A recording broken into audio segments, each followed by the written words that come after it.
This kid awakened an ability that everyone thought was useless, but what they'd later discover was that it was actually a power with limitless potential. Our protagonist, Jong Sang-woo, got the ability to clone himself. And what could a chubby guy like him possibly gain from that? Absolutely nothing. The protagonist went back home. His job was to play a famous game and sell his achievements. Curious about his new power, Sang-woo decides to test it out. He concentrates and pops out a clone. He's surprised to see the clone came out completely naked, and for the first time he gets a good look at how his snake stays hidden under all that fat. It's super weird touching another dude like this, but hey, it's his own body, so no big deal. He orders the clone to get dressed and decides to test if it'll take commands. Sang-woo makes the clone kneel and stand up a few times. Just as you'd expect, the little fatty was out of breath after only 5 reps. Just as he thought, a weak-ass clone is useless. His life was over. But then he noticed a system window pop up saying his vitality had increased by 0.01. Fast forward 1 month, and this was Sang-woo's body. He was running so much that the regulars at the park started to think something was off, like, that dude ain't right. But the truth was, the real Sang-woo was at home. In just 30 days, he'd lost 20 kilos. He had discovered some incredible things about his power. The clone's exhaustion and pain didn't affect him at all. If a clone pushed itself so hard that it died, it would just, poof, disappear. The most impressive part? He gets all the positive effects from his clones, and they always look identical to his new physical form. He can also give his clones orders telepathically. His slave number 1 was out running and was suddenly ordered to stop and do push-ups. And lastly, clones can't make more clones. If they could, the world would probably explode with billions of them. Sang-woo made his clone train for a month straight without a single break, massively improving his stats and his physical appearance. But a guy can't live on just training and spending money. Sang-woo needed to work and make some cash. He decides he'll get a job and take his clone with him to earn double the salary. His clone 1 will act like a normal person, and his name will be Gyeongdo. One of the people there is an acquaintance of the protagonist, so Sang-woo just tells him he brought a friend along for the job. The acquaintance, Daeokchil, tells them they need to check in at the main building. Sang-woo is nervous. It's his first time doing something like this. This can't be a crime, right? If he's doing double the work, it's only fair he gets double the pay. After a few hours, our boy was getting a real taste of the working man's life. His clone 1 was grinding hard, unlike him. The clone works itself to death, so even when it's exhausted, the damn thing just won't stop, he thinks. It's gonna be a problem if clone 1 just up and dies in front of all these people. I won't get his paycheck after all. By the end of the day, Sang-woo was the one who felt like he was about to die, and his clone was probably wondering if it would become the new original if that happened. Mr. Daeokchil brought a drink for the boys, impressed that such young kids worked so hard. He was amazed to see such dedicated youth. The truth, however, was that Sang-woo wouldn't even be there if his bank account wasn't about to hit 0. The man asked which university our protagonist attended, and after he said it was Gyeongguk, Mr. Daeokchil was even more impressed with the kid. He mused that if his daughter were as smart as Sang-woo, maybe she could get into a top university like that too. Our protagonist then says it's not that hard, really, just a little bit of studying, and she'd be able to do it. In that case,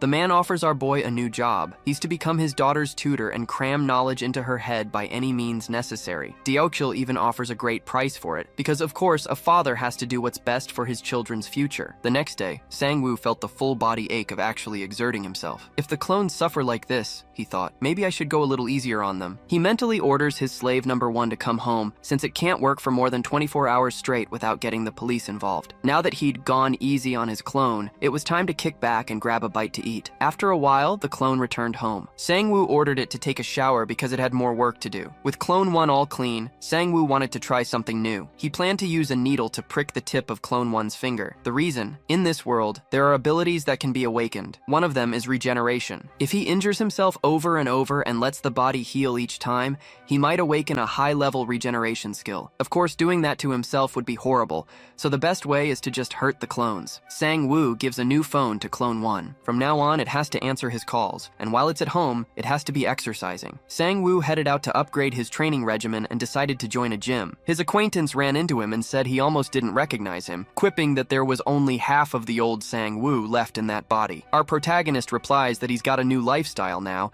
and is actually on his way to sign up for a gym. His buddy says it's a huge coincidence. He's also heading to a new gym right now because he heard there's a hot instructor there. He drags Sang-woo along to check it out. The protagonist signs up and does the initial tests, but his real intention is to send his clone here to work out every single day. His so-called friend is the type of guy who screams while lifting weights and loves being the center of attention. The acquaintance's awakened ability is strength, so he's naturally strong with a 2.1 strength stat. While he was figuring out how to use the machines, his real friend, Daeokchil, called to see if he was okay and if he could come over for the first tutoring session with his treasure. Sang-woo headed head to the man's house after leaving the gym. By the way, that sleazeball didn't even end up joining because, surprise, there wasn't a hot female instructor there. Sang-woo thinks to himself that he got lucky. Now he doesn't have to worry about that guy bothering his clone one. When he got to Deokjil's house, the noise inside was cranked up high, and when the man suddenly flung the door open, the pain got cranked up pretty high too. At least our protagonist just found out what Deokjil's daughter looks like. Turns out she really is a treasure. Sang scratches his head, looking ahead thoughtfully. Mr. Deokjil is extremely worried,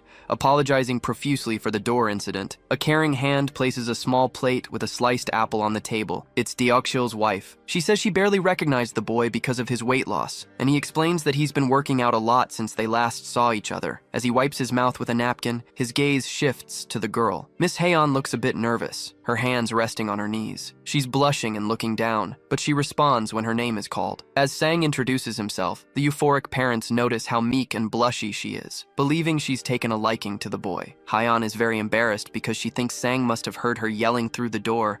The protagonist confirms she's in her 3rd year and asks to see her grades before they start the lesson, but this makes the girl look like she's just seen a ghost. Sang holds the girl's report card, trying to hide his look of disappointment as he sees her grades. Her grades are not good at all, ranging only between a 6 and a 7. The parents look completely dumbfounded, while the girl is so embarrassed she doesn't know where to look. Deokjil slowly stands up and quietly gathers his things, with that same dumbfounded look on his face. And then he shouts that he's leaving for work, leaving his wife to deal with the whole mess. Sang stops looking at the girl's report card and shifts his gaze forward again. She's looking down, discouraged, with a face like a lost puppy. With a reassuring smile, he says it's no problem. He didn't have great grades either, and knows a lot of tips and tricks. The girl's face lights up like Christmas morning, and she clasps her hands together, excited. Our protagonist says they'll both do their best to reach their goal, and they decide to have tutoring sessions twice a week. Back at Sang's place, we see his apartment complex from the outside. He enters his humble home, thinking that he still has a long way to go. Remembering his tutoring sessions with the girl, the scenes flash through his mind. Haeon seems very dedicated and hardworking, and she accepts all of her tutor's advice. Putting his coat away, he reflects that it's lucky the girl is smarter than he expected. As he sits down at his computer, he realizes that number 1 must have gone to work. He reflects that for now, he's given his clone a cell phone, but if the number of clones increases, managing multiple phones will be a huge hassle. Sang starts browsing a site called Hunter Web, which offers dungeon tips, party finders, skill information, and a marketplace for buying and selling. His goal is to search Hunter Web for a skill related to his own. He sees various ads, people looking for skills, scrolls for sale, and other things. And in shock, he does a spit take when he sees a skill being sold for 100 million won. Another telepathic skill is also for sale for the meager sum of 400 million, and he can't hold back the tears. But the boy reflects that if he had that kind of money, he'd rather buy a house than a skill. Leaning his head back in his chair, he lets out a hopeless sigh. For him, it will take a very long time to save up that much money for a skill. He wonders if hunters really make that much. He checks his bank account on his phone, and once again sees how empty it is. Throwing himself onto the bed in disgust, the protagonist feels like he just wants the world to explode. But intrusive thoughts start to creep in, and he wonders if he should become a hunter. News articles about hunters and their magnificent feats start popping up on his screen. He stands up, lost in thought and not quite sure what to do. Sang starts to think that his cloning ability is amazing, and that he shouldn't just let them do manual labor. Grabbing his coat, the determined boy has a new idea in mind. He gets dressed and decides that he's going to try to become a hunter now. His vitality increases. In the 2000s, portals appeared and monsters poured out of them. More than half the population died. It seemed like humanity would be wiped out forever. But in the midst of all the disaster, humans with special powers began to appear. And with them on the front lines, humanity won. And now, in 2023, there are people who hunt the remaining monsters. They are the hunters. Sang is watching an online course that explains how he can get his license and become a hunter. He decides to write down tips on how to pass the hunter test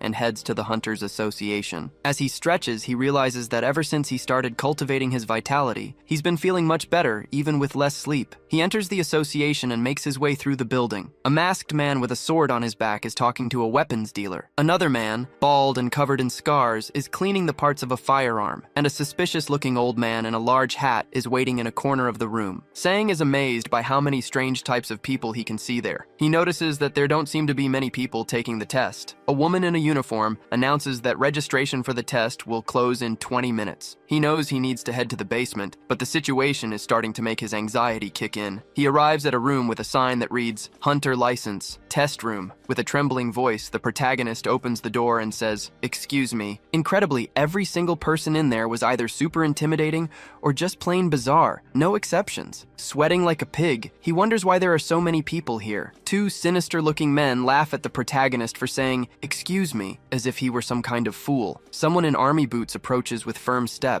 A scarred hand grips the table tightly. The man is a C-class hunter named Han Myungwon, and he will be the proctor for the license test. The test consists of a written exam, a practical test, and an aptitude test. Cheating is strictly forbidden, and he stresses that they never forget the cheaters. The men who were just laughing at Sang fall silent, intimidated. The protagonist is intimidated too. He understands the pressure here is intense. Looking out at all the participants, the instructor announces that the hunter license test will now begin. A car drives down the street. Traffic is flowing smoothly, and there's not much congestion. A person on a headset replies that they'll deposit everything before the end of the month. The person on the headset is the car's driver, and he tells his boss to calm down because he's no rookie at this job. But his boss screams through the headset, making the poor guy's ear hurt. The driver's name is Seo Kang, and he works for the JM agency. He knows his boss is going to kill him. He says that money isn't coming in, but there are many places it needs to go. Looking at his watch, he notices it's 15 minutes to 8 o'clock. The hunter's exam is almost over. He keeps driving across a bridge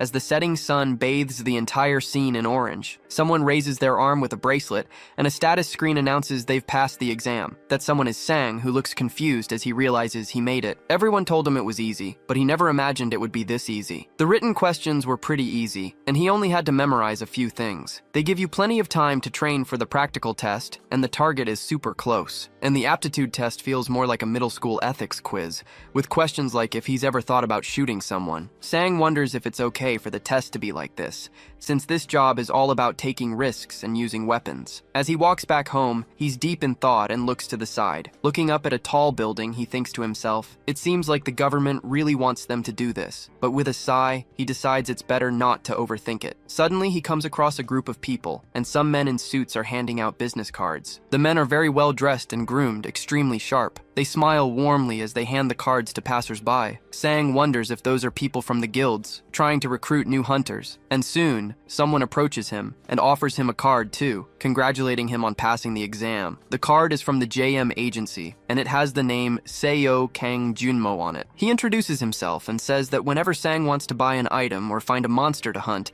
they can help him for a small fee. A little awkwardly, the protagonist scratches the back of his neck and thanks him. Then he opens his status screen, and something there really surprises him. He realizes his cloning skill has leveled up. It's now at level 2. And while Junmo is still talking, he suddenly runs off in a hurry, saying he'll call them another time. The poor guy is left there whining and whispers for him not to forget to call. Back at his apartment complex, Sang rushes in from the street. He puts a hand over his face and is making some suspicious sounds. The boy is completely euphoric because now he can make 2 clones at once.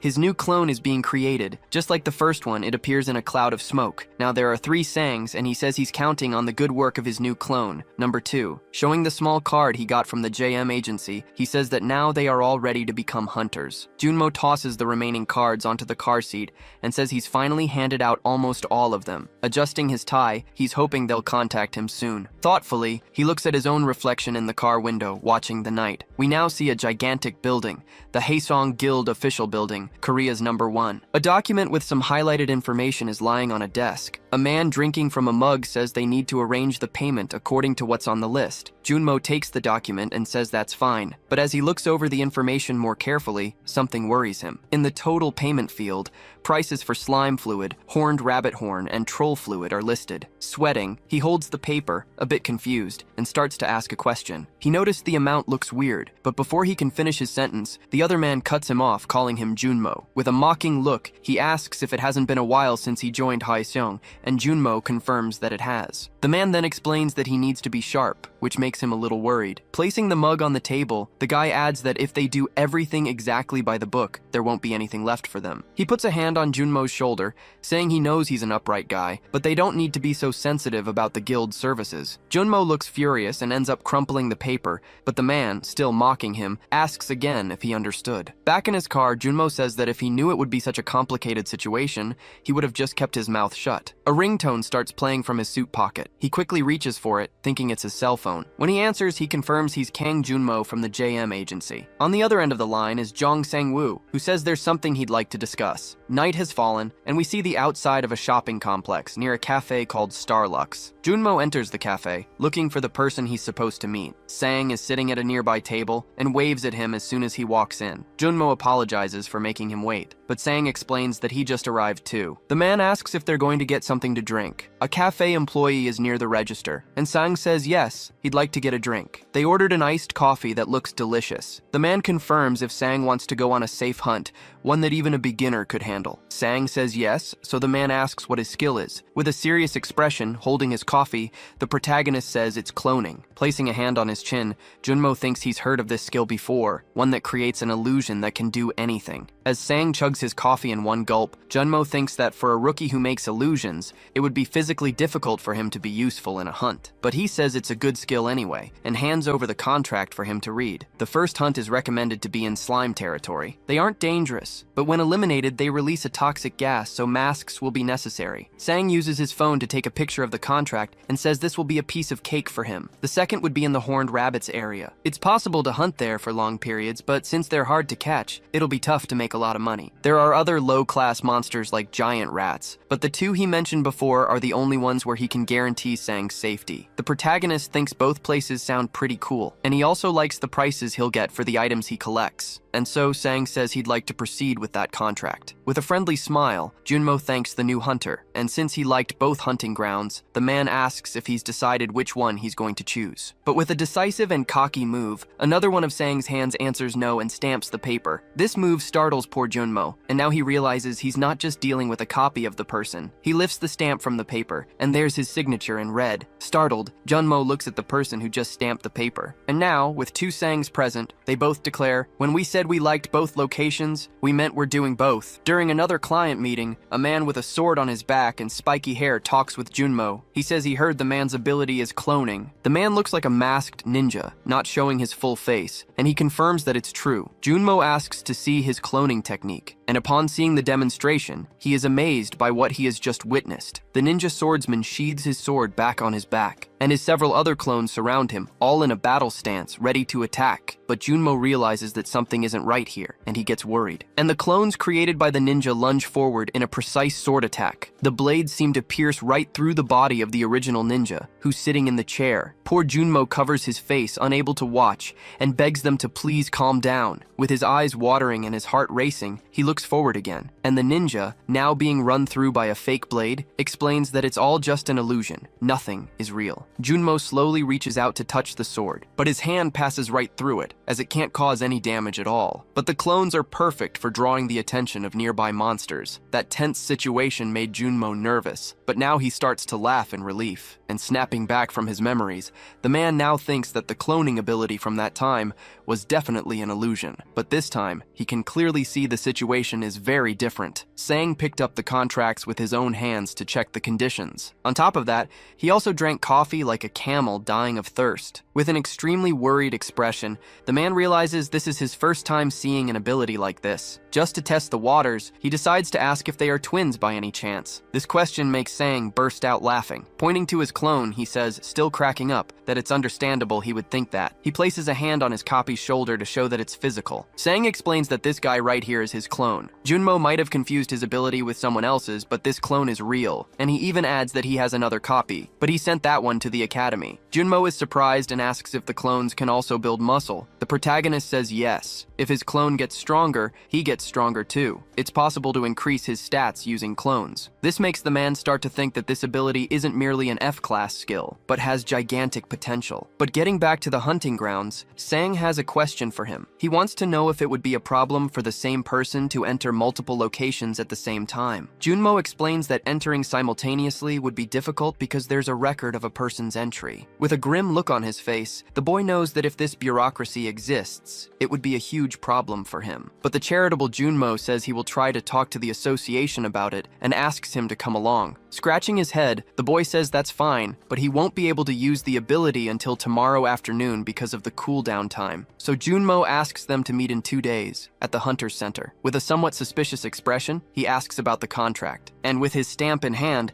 Sang says he already stamped it and that he checked the percentage ratio in the photo that number 2 sent earlier. The man then suddenly stands up, and this movement startles poor Sang. Extending his hand to him, Junmo says he's looking forward to working together. And with a somewhat distant look in his eyes, Sang begins to reflect on the important step he has just taken. Finally, they shake hands, sealing the deal. The clone remains apathetic, sitting in his place while the two seal the contract with a handshake. 2 days later, back at the huge Hunter's Center building, our protagonist is walking down the street attentively, looking from side to side. Someone calls out for Hunter Nim and he looks up, surprised. Junmo adjusts his tie while saying the boy arrived early and it wasn't time yet. Sang explains that he came quickly in case he was already waiting, and asks if this is the association inside the Hunter's Center. Junmo confirms, and they take a number from a ticket machine. The place is very large, and a voice calls out for the next hunters to be served, until it's Sang's turn, and the clerk asks if he wants to get dual access to the hunting ground. He explains to the protagonist that he is the first person since someone named Jumper to request this right to dual access. As expected,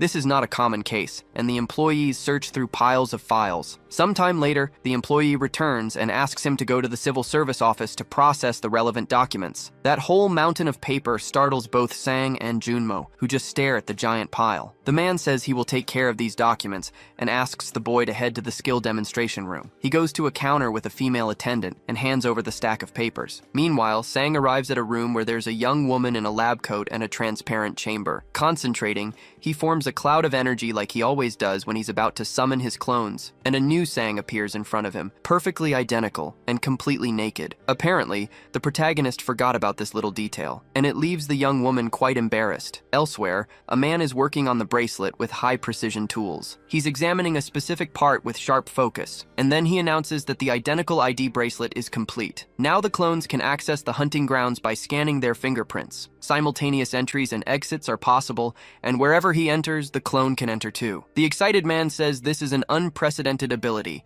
not just in Korea, but in the entire world. Sang finds the man's attitude a bit invasive, grabs his clone, and says they're leaving. The man is a bit disappointed, as he believed the clone could have been an excellent test subject. Sang meets up with Junmo again, and says that the authorization request is finished. Now all the preparations for the solo hunt are complete, and he and his clone are ready. Junmo asks if he's heading to the hunting ground now, and he says yes, because his schedule is free today. The man asks why he's hiding the clone with a mask, and the protagonist explains that there are a lot of people interested in him. But while the two are talking, someone is watching the three of them from a floor above. It's a person with a sinister aura, showing a malicious smile. This person is the Hyeseung Guild Master, Shin Hyeseung. He scratches the back of his neck and says he was wondering who it was, and found out it's Junmo. And then, he yells Kang Junmo's name from above, grabbing the guy's attention. A loud noise comes from upstairs, a huge crash, and surprising everyone on the floor below, the guild leader jumps from the upper level, making a heroic landing. With a smirk, he says it's been a while, and that they're meeting in a place like this too. Sang gets a little tense. He looks at the man who just landed and thinks he might know him. Shin starts to get up and says he didn't know he was still working as a hunter. The protagonist recognizes that guy is the guild master, and that he fell from at least a few floors up. Junmo maintains a serious and apathetic expression, looking directly at Shin. Almost through clenched teeth,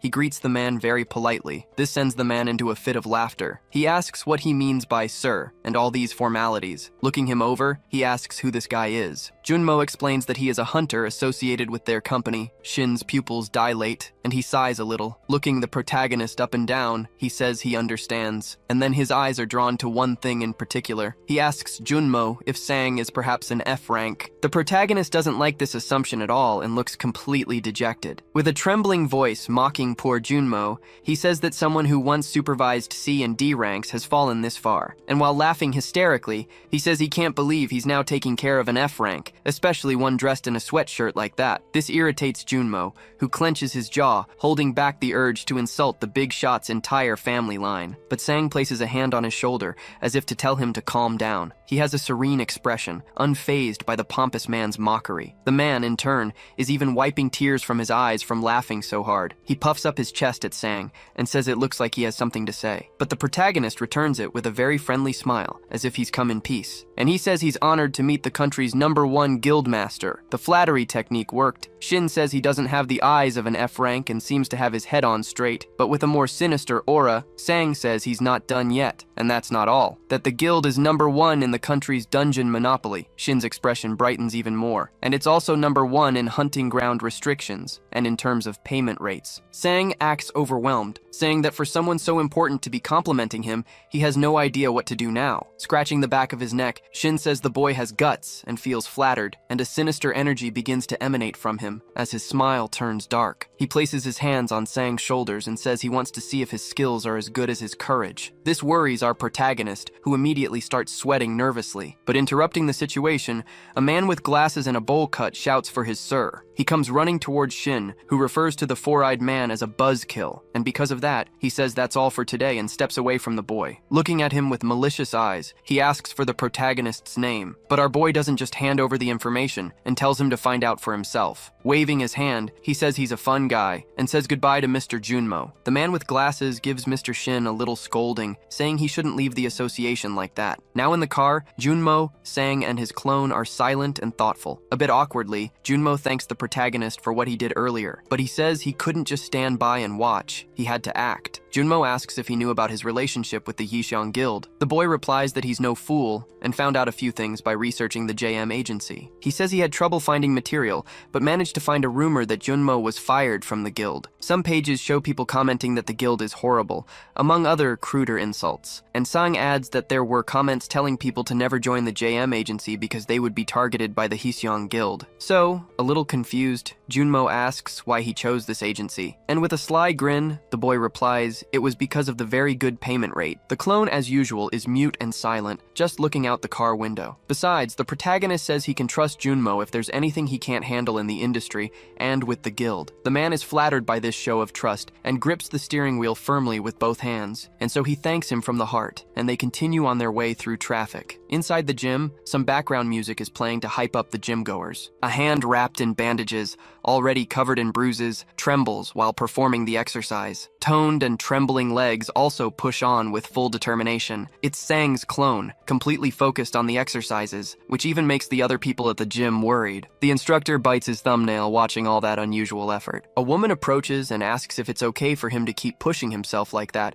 but the instructor explains that he tried to talk to him, but he won't listen. The poor clone looks exhausted but continues to do as ordered until a sound comes from his pocket. Holding the bar firmly with his injured hands, he takes a quick break to check a message on his phone. It's Jong Sang-woo, who asks him to finish his workout, take a shower, and wait in front of the gym at 4 o'clock. The clone then slams a can of a drink in a single gulp and stops his workout. The worried woman says it looks like he's stopped for now, and the instructor breathes a sigh of relief. In a dark cave, you can see some lava slimes crawling on the floor. The slimes are everywhere, from the floor to the walls and even dripping from the cave ceiling. One of them explodes, making a loud noise and releasing a strange gas. A person in a full uniform and a gas mask is holding a hammer. After hitting the slime, they point a type of suction hose at the leftover goo, and this goo is absorbed into a container on their back, already almost full of red liquid. The person in the gas mask walks through a blue portal and heads towards 2 armed guards. The person is none other than Sang, who takes off his mask and breathes a sigh of relief. Junmo asks him how it went, and he says the gas mask is really uncomfortable. Junmo explains that although the slime hunting ground is safe, hunters don't really go there, and the profit isn't great either. Looking at his damaged glove, Sang realizes he probably won't be doing this for long. He has to fill the container and unload it, but no matter how patient a person is, it's hard to endure for more than 6 hours. Junmo says he could last more hours if he had a better gas mask and good quality equipment. Sang is pretty sure he couldn't even stand it for 2 hours, let alone 6, but with a brilliant idea, he points to his clone and asks what if he went in his place. And without a shred of pity, the boy shoves a gas mask onto the clone's face. He also firmly ties the laces of his combat boots and puts on his gloves to protect his hands from the elements. Proud and full of hope, Sang says goodbye to his clone and wishes good luck to number 2. And without wasting any more time,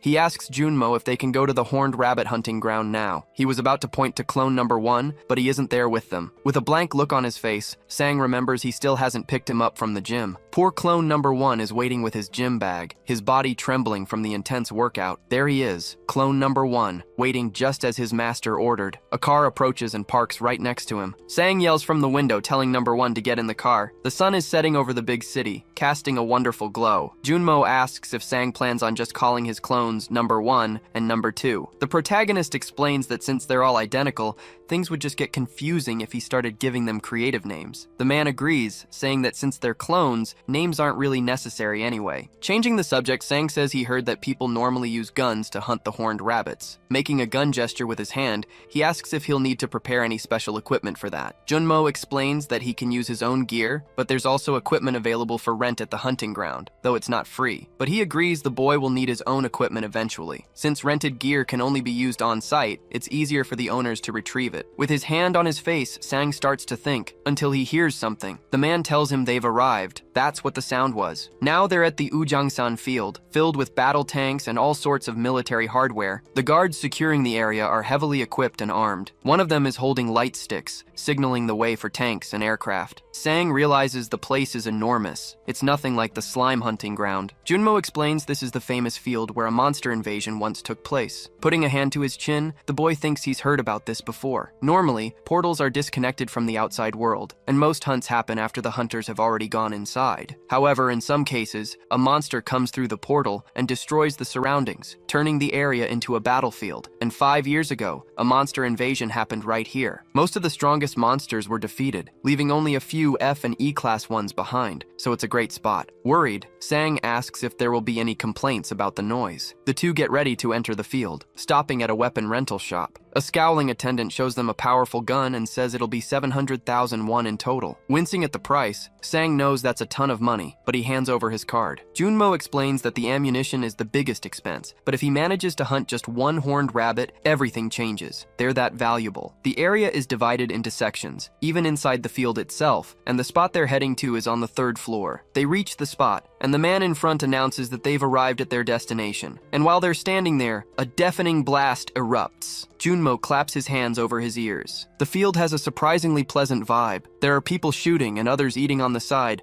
resting and taking a break. A long-haired man smoking a cigarette is holding a gun, complaining that he missed again. And another guy wearing a bucket hat is holding a horned rabbit he just hunted. He already has a few in his bag, the result of a very successful hunt. This impresses our protagonist, who was told that hunting even one is a huge challenge. Sang's spot is number 4, so Junmo points out where the boy needs to go. As they get ready, the man asks if he's confident in his shooting skills. Sang assembles his gun and lets out a smug laugh, asking Junmo who he thinks he is. Getting cocky, he says he only missed 3 shots during his shooting test, but the target back then was much closer. He finishes assembling the gun and says he feels very sorry for the horned rabbits. And to protect his ears from the gunfire, he puts on a pair of ear muffs. As he aims his rifle, he declares that the rabbits won't be able to escape the aim of the eagle eye of Ujangsan. For a moment, Junmo is just glad everyone there is wearing ear protection. The protagonist manages to spot a rabbit standing still in the field. He shouts at the top of his lungs that he found one, and his speed surprises Junmo. Calmly and sharply, he zeroes in on the center of his target. Then, with the utmost care, he squeezes the trigger. As he fires his first shot, he thinks to himself, the hunt begins now. 3 hours later, night has fallen over the hunting ground, and the sky is dark. Our protagonist looks like he's seen a ghost, his eyes wide with shock. He didn't manage to land a single shot, and he's devastated. Utterly disappointed, he slumps into his chair and says that it makes sense. He felt like his aim was perfectly fine. But the rabbits have very long ears and extremely sharp hearing, so they can detect the shot before it even arrives, and given the distance from the tower to the field, they have time to escape. Frustrated, Sang explains that the moment he tried to fire, the horned rabbit bolted. Agent Junmo also had to leave because it was getting late. Unfortunately, he didn't even make back the money he spent on ammo. He wonders if he should just call it a day. He calls out for number 1, who promptly answers his master. Sang orders him to hunt the rabbits with the gun. Whenever he catches one, he's to send Sang a message. And if he runs out of bullets, he should call. Disappointed, the poor protagonist sighs, hating that he has to resort to this. And so he decides to head home since his day is over. Back in the comfort of his home, he's in bed looking at his status screen. He notices small increases in his mana, which are happening because number 2 is hunting slimes very effectively. Opening his overall status window, he sees the significant constant boosts taking place. His stats are increasing constantly, but something is worrying him. He remembers what happened earlier with the leader of the Hisung Guild, who almost got him into serious trouble. Closing his eyes and trying to calm down, he knows he still has a long way to go. The boy is starting to get sleepy. He yawns after such an eventful day, but he can't stop thinking about those pesky little rabbits that managed to get away from him. Sang's eyes snap open again, finding it hard to relax. He just hopes number one can catch at least one horned rabbit to make the investment in the gun worthwhile. Finally, he turns over in bed and seems to be drifting off to sleep, but then his phone screen lights up, and a few message notifications pop up on the screen in the middle of the night. Among the 46 unread messages,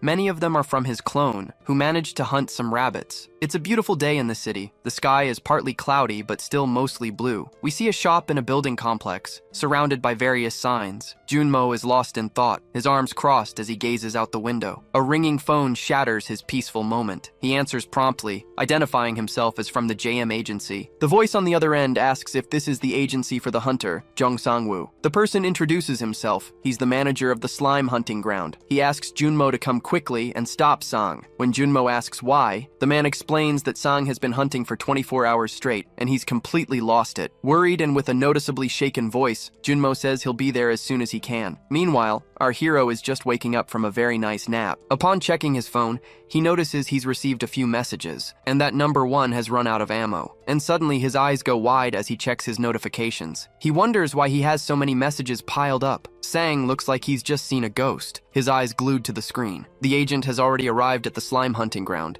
and he's also wearing the same shocked expression. Huge tanks of slime liquid are completely full. The hunt was extremely successful. The man wonders how he was able to fill all these storage containers in just one day. The other soldiers approach a masked man, seemingly worried about him. A red liquid starts to drip from the man's mask. Junmo takes out his cell phone and makes a call, thinking this is really not the time for this. On the other end of the line, Sang answers the phone. Frantically, the agent tells him his clone filled all the containers and they're about to clear everything out, so he needs to order the clone to stop hunting. Sang is happy to hear this, but then he asks if the cleaners can also head over to Ujangsan, and Junmo asks what he means by that. And then we see it, a massive mountain of hunted horned rabbits at the location. The protagonist explains that the monster carcasses are blocking everyone's way. A man there says he can't even count the number of rabbits. Everyone is shocked. Another person whispers that no one would notice if he took one. Clone number one is sitting at his post, wearing a cap and mask like any other man, but with his hands dirty from all the hunting. Then, a man in a suit approaches him, holding out a business card. He says the clone has shown incredible skills. The card has information for the Brown Bear Guild. The leader is Kim Byung-sik. And before the clone can accept the card, the man asks if he's already part of a guild, but the clone remains completely silent, ignoring the man's questions. Shaking with nervousness, the man in the suit tries to stay calm, knowing that most talented people are a bit weird. Another man in a suit nearby crosses his arms and just says, "No, no." A line of men in suits is right next to them, and they've all tried to talk to the clone, but he says nothing. Then he realizes they are all recruiters from major guilds. While the men in suits are talking, Sang approaches the clone and hands him a small green box, and in a low voice, he tells him it's more ammo. Still whispering, he tells the clone to keep hunting, and if the agent shows up, to let him handle the carcasses. The protagonist pats his clone on the shoulder, praising him and saying, "That was really good." And for the first time, we see some kind of emotion from the clone. He looks genuinely happy to receive a compliment. And without further delay, he reloads his weapon with more ammo and gets ready for more. Everyone around is stunned to see him getting ready to hunt again. But many there are eager and curious to see how this mysterious man operates. Some even start filming. Far from there, Sang starts to think that he might have underestimated what his clones are capable of. Right now, the clones are receiving 50% of his stats, which means they can do 50% of what Sang can. But their ability to act like machines, without any hesitation and with immense concentration, are huge advantages. The protagonist is lost in thought about the advantages of his clones,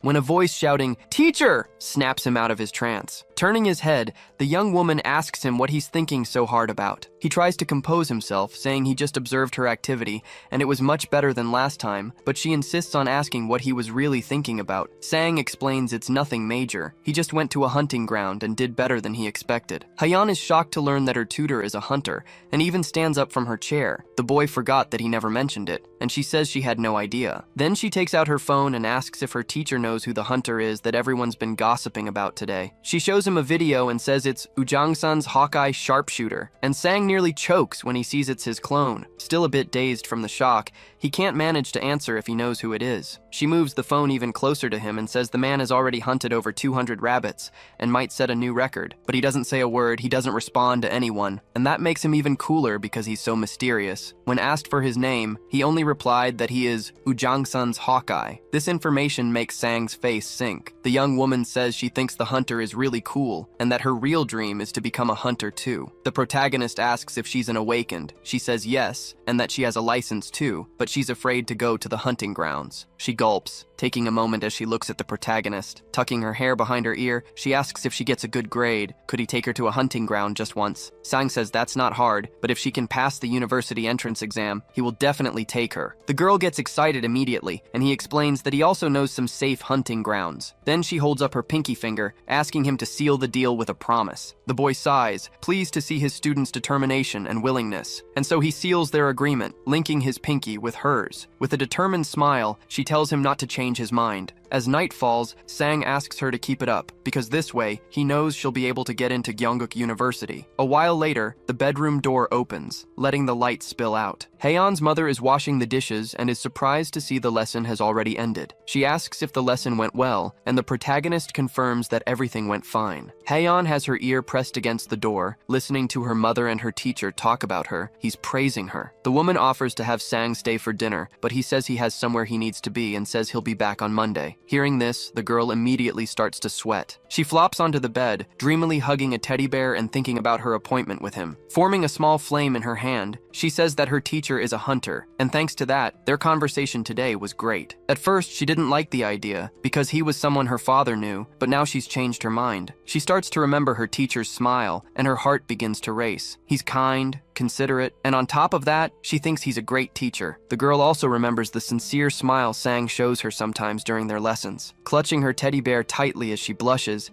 she thinks that he's pretty cute too. But suddenly the girl's expression changes. She turns red and sighs. She sits down in her chair with a more serious and determined posture and decides to study harder. The night is calm and quiet. The sky is completely dark, and our protagonist is at the hunter base. He's in an elevator, wondering if the carcass collection is over yet. Junmo is already there waiting and is surprised to see the protagonist. Seeing his agent, Sang asks if he was there too. Nearby, several men are carrying boxes. Junmo explains that he was checking on the collection process and asks where Sang was. Sang explains that he was working as a tutor. A man carries a large, horned rabbit on his back. The agent says he's called collection teams to many fields before, but this is the first time he's ever called such a large number of carcass collection teams just for horned rabbits. The total was 352, and collecting all of them requires a lot of people. Several men are working on it right there. Junmo asks if Sang has checked the payment he sent, but Sang says he hasn't seen it yet and will check it now. And suddenly, that once meager bank account is now stuffed with cash. This leaves Sang with a look on his face like he just won the lottery jackpot. With sweat on his face, he asks if it's really supposed to be that much money. Junmo explains that his skills surpassed F rank, so he adjusted the payment to the 83% rate used for E rank hunters. Feeling grateful, Sang says he's not E rank yet, but he thanks him profusely for it. Someone standing near their conversation calls out to them. Sang, the clone, and Junmo all look in the direction of the person who called out to them. The man looks tough, has a scar on his face, and rudely asks if Junmo is his manager, and he points to the clone, who is still wearing his little cap and mask. The agent steps in front of the clone and asks who's asking. He says he's a hunter whose prey was stolen, and he does not look happy about it. All the rabbits he was targeting were stolen by the clone, so he says today's entire hunt should be credited to him. Placing a hand on the back of his neck,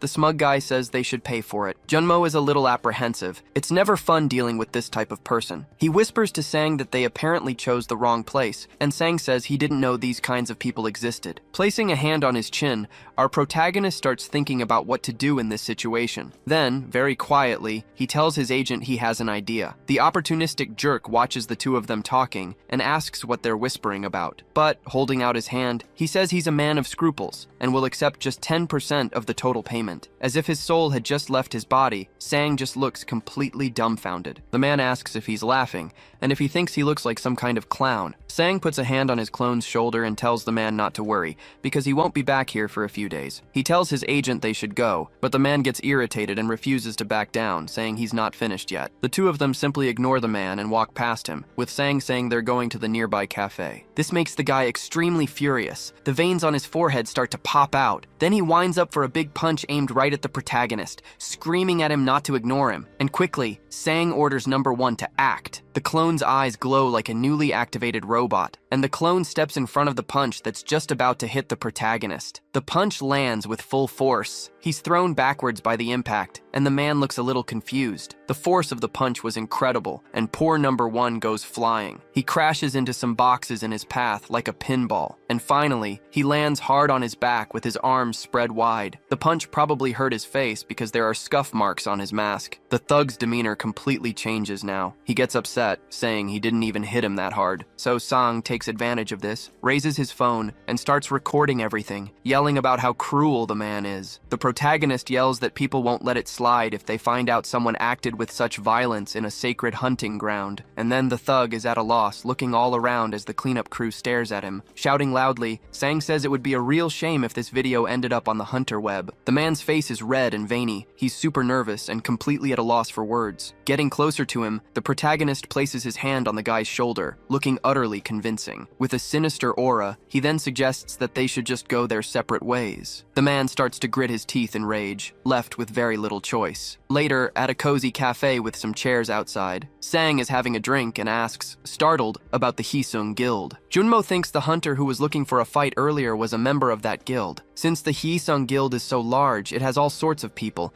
including those brawling scumbags. While the clone chugs his drink in a single gulp, Sang asks how the agent knew the guy was from that guild. Junmo explains that from the moment he walked in, the man wouldn't stop giving him a sinister stare, and he believes that can only be the work of the Hisung Guild. Sang says it might be a matter of revenge. They might have done it thinking that Sang's clone was another hunter contracted with the JM agency. The agent admits that the JM agency's hunters don't last long and leave quickly, with only a few F ranks left. And even now, poor Yunmo can't guarantee there won't be more sabotage from Hisung. But confidently, our boy says he already knew about all of that, and still agreed to join them. This doesn't reassure the poor agent much, but he understands. Sang says he won't let those scoundrels threaten him like this, and he adds that he has a plan to get stronger, really fast. The boy continues chatting with his colleague, and the man seems impressed because the kid is pretty sharp. Their conversation goes on for a while, time passes, and they enjoy themselves at the cafe. And after a long discussion, the boy asks what the man thinks of his idea. With a somewhat stunned expression, Junmo says he'd never thought of it that way. He jots it down in his little notebook and asks if 2 o'clock tomorrow afternoon would work. And the agreed upon location will be the giant Hunter's Market, a beautiful building. The Hunter's Market is a gigantic building with colorful floors and everything a hunter could ever want. It deals in equipment, weapons, and has been active since the very beginning. Everyone does their shopping there. However, a type of department store entered the market and took over most of this industry. Since they had every piece of equipment a hunter could possibly want, Sang is trying on some awesome armor. That armor is made of titanium and protects against E-class monsters. Wearing the suit, our protagonist says it's very comfortable and light, and he loved it. On top of that, it also has a dagger strategically placed at his side. Drawing a sharp blade from it, the boy says that since he'll be using weapons, this is a great feature. So he asks for 2 more sets identical to the armor he's wearing, and the seller quickly agrees. The boy leaves loaded with merchandise. He has the power of money now. Junmo remembers that he also needed some skills. He's looking for a familiar skill, but he doesn't know if they'll be able to find it in this market. The agent tells them to check out a store called Heritage. This shop has several interesting items that look like those crystal balls witches use. The two start looking through the display cases for what our boy wants, until Sang finally finds what he was looking for, in a blue orb. The skill is called Familiar, and it allows the hunter to share their senses with their summons and pets. And besides enabling many things, it also costs a fortune.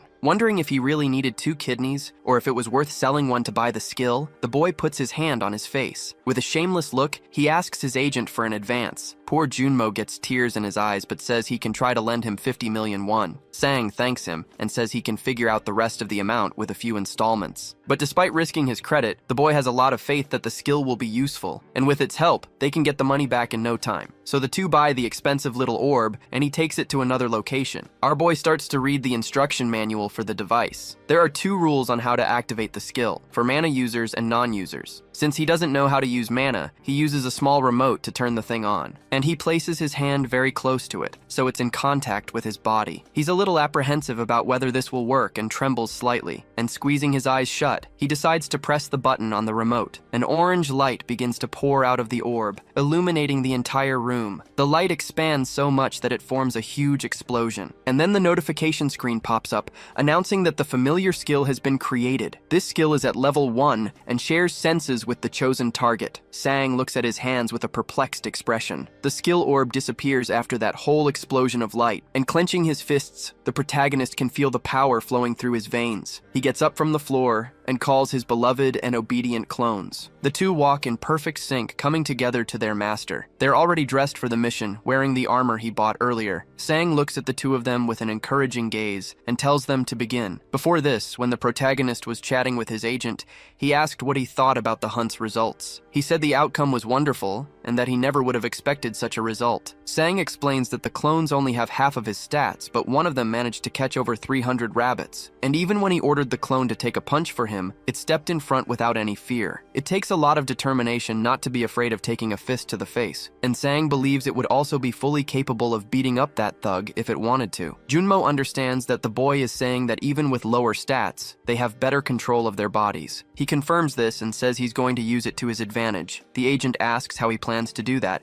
and he explains that first, he needs 2 places, training grounds so he can practice his long-range and short-range skills. They arrive at one of these training grounds, and a burly instructor appears to greet them, and they also go to another shooting range to practice their aim by shooting at clay pigeons. The protagonist decides he's going to push the clones' training to the absolute limit so they can surpass their boundaries. Both the muscle-bound instructor at the physical training ground and the elderly man at the shooting range are impressed by the clone's attitude. At the physical training ground, the clone wants to have a duel, and the teacher is worried about it. And at the shooting range, instead of using a shotgun as is customary, the other clone wants a pistol. Both clones have the same determined and courageous look in their eyes, and they say they're sure. At the physical training ground, the clone grabs his batons and tells his opponent to get ready. And at the shooting range, the clone picks up a real pistol, not a practice one. The shooting instructor is very wary of the situation and, holding a device, he tells them to begin. Meanwhile, at the physical training ground, the instructor sent the craziest guy to fight against the clone. The two begin their challenges. The crazy man lunges forward and the clay pigeon flies into the sky. With a super fast move, the clone manages to snatch one of the crazy opponent's batons, and the other clone manages to hit the flying pigeon with a single pistol shot. The burly instructor's jaw is on the floor, unable to believe what he's seeing. Meanwhile, the shooting instructor looks like he's just seen a ghost. The physical training clone is still in a fighting stance, holding his baton attentively, and the shooter clone holds his gun, which is still smoking from the shot. We return to Sang and Junmo's conversation, and he explains that this is why he needs the familiar skill. The agent is surprised by this well-thought-out explanation. He still doesn't understand why the boy wants to share his vision with the clone, but Sang explains it's not just for his vision. Sang explains that it's important to remember that the other senses will also be connected. Imagine if he uses his skill while the clones are practicing shooting or fighting. At that moment, the boy closes his eyes and tries to concentrate as hard as he can, and then he activates his familiar skill. The aura around the boy turns neon blue, and you can even see a simmering energy. It's like a big bang in his senses, and he begins to experience many sensations. He can see his clone who is fighting with the baton,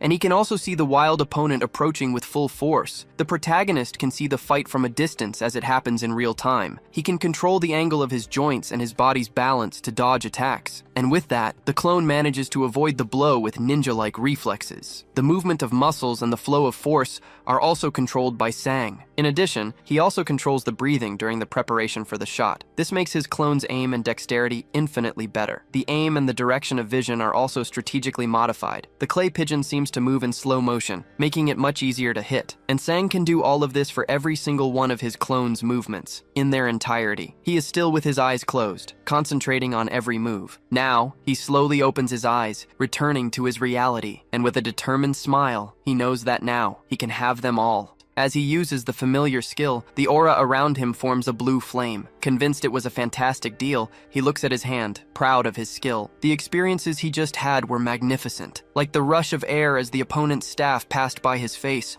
or the smell of gunpowder and the kickback from the gun he fired, and he can even feel the fatigue his clones must be feeling. But he didn't move at all, he just shared their senses, and he got to experience the movements of his clones, who have bodies identical to his own. So it's as if he could imitate any of those movements right now. A status screen suddenly pops up, notifying him that his strength and cooldown time have increased. He decides to reconnect with number 1 and see who he's fighting, and again, he closes his eyes and starts to concentrate to activate the skill. Sang once again unleashes his flaming blue aura, releasing his power. We can see several punching bags around the place. He has just transported himself to the gym. Number 1 is in a battle stance, holding his staffs and looking at his opponent. This opponent also uses 2 staffs. It's that man in the kimono who looks like one of the strongest fighters. Sang can see that this opponent might be quite a challenge. The other students in the dojo are shocked to see that the trainer is going to fight personally. Both opponents prepare to start the fight. Number 1 starts the battle with a precise strike that immediately knocks one of the trainer's weapons away. The blow is extremely powerful,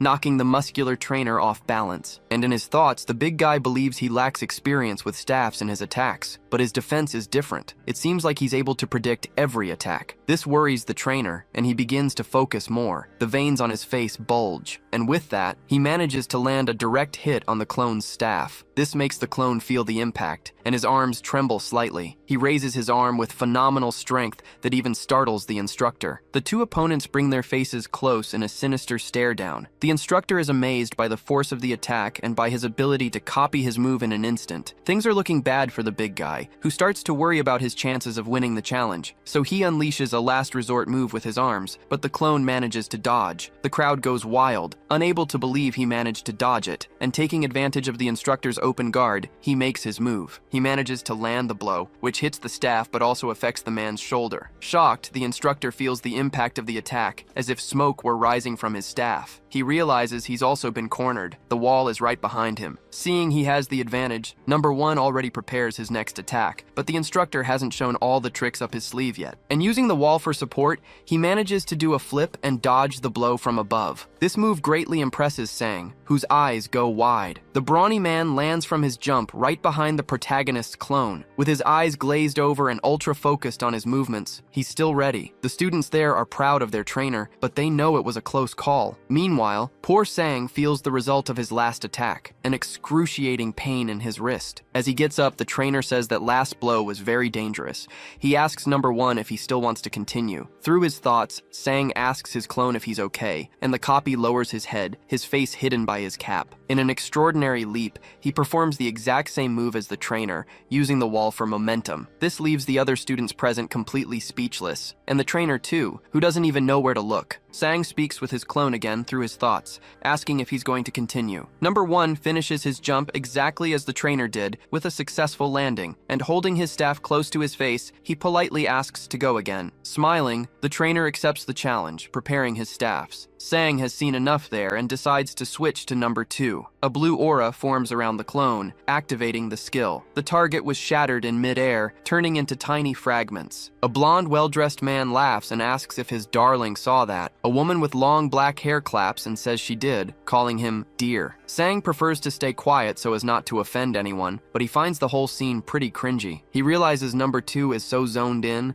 that he's even shooting at the targets of the people next to him. He decides to let it go and just focus on the shot. The well-dressed man asks for more targets. Now it's number 2's turn, and he gets into position at the shooting range. Sang makes sure his upper body is stable and readies his aim. He knows he needs to keep his body still and just pivot, following the target's trajectory. And then, when the sight and the supposed trajectory line up, he'll prepare to pull the trigger. And just like that, the clay pigeon shatters into pieces. Another point for our skilled marksman. The gun releases a puff of smoke after the shot. Number 2 is still observing the result of his skillful shot. Sang tells him to always remember every single detail. With a determined and ready gaze, shooter number 2 is on fire. The sky is already turning orange as the sun begins to set. Sang is focused, his flaming blue aura indicating that he's using his familiar skill. He opens his eyes with a serious, unfriendly expression. The boy is completely drained, as switching between number 1 and number 2 is taking a huge toll on him. Looking at his own hand, he starts to see everything spin. His mana has run out and he's starting to feel very dizzy. Now it's time to rest. Now the protagonist is sitting on a bench. The clone's movements are pretty wild. Since they don't feel fear or hesitation, they just charge forward. Next time, he wants to go with with them to test what might happen if he tries it himself. Someone approaches the spot where Sang is sitting. A very familiar girl with purple hair passes by. It's Ha-young, and she recognizes him and immediately calls out to him. The protagonist is surprised to run into her there by chance. Worried, he asks her what she's doing there so late at night, and she explains she was at the library. He's suspicious of her, but she angrily says she was doing her homework. A few strange men are watching them. A strange, tough-looking man smokes a cigarette while asking if this is the guy the other one was talking about. The three of them look like they're straight out of a mob movie, all with the faces of gangsters. Someone is on the phone, and the voice on the other end of the line asks if he just let Kang Junmo go. It's the man who was trying to bribe Sang earlier, and terrified, he says he was trying to intimidate him,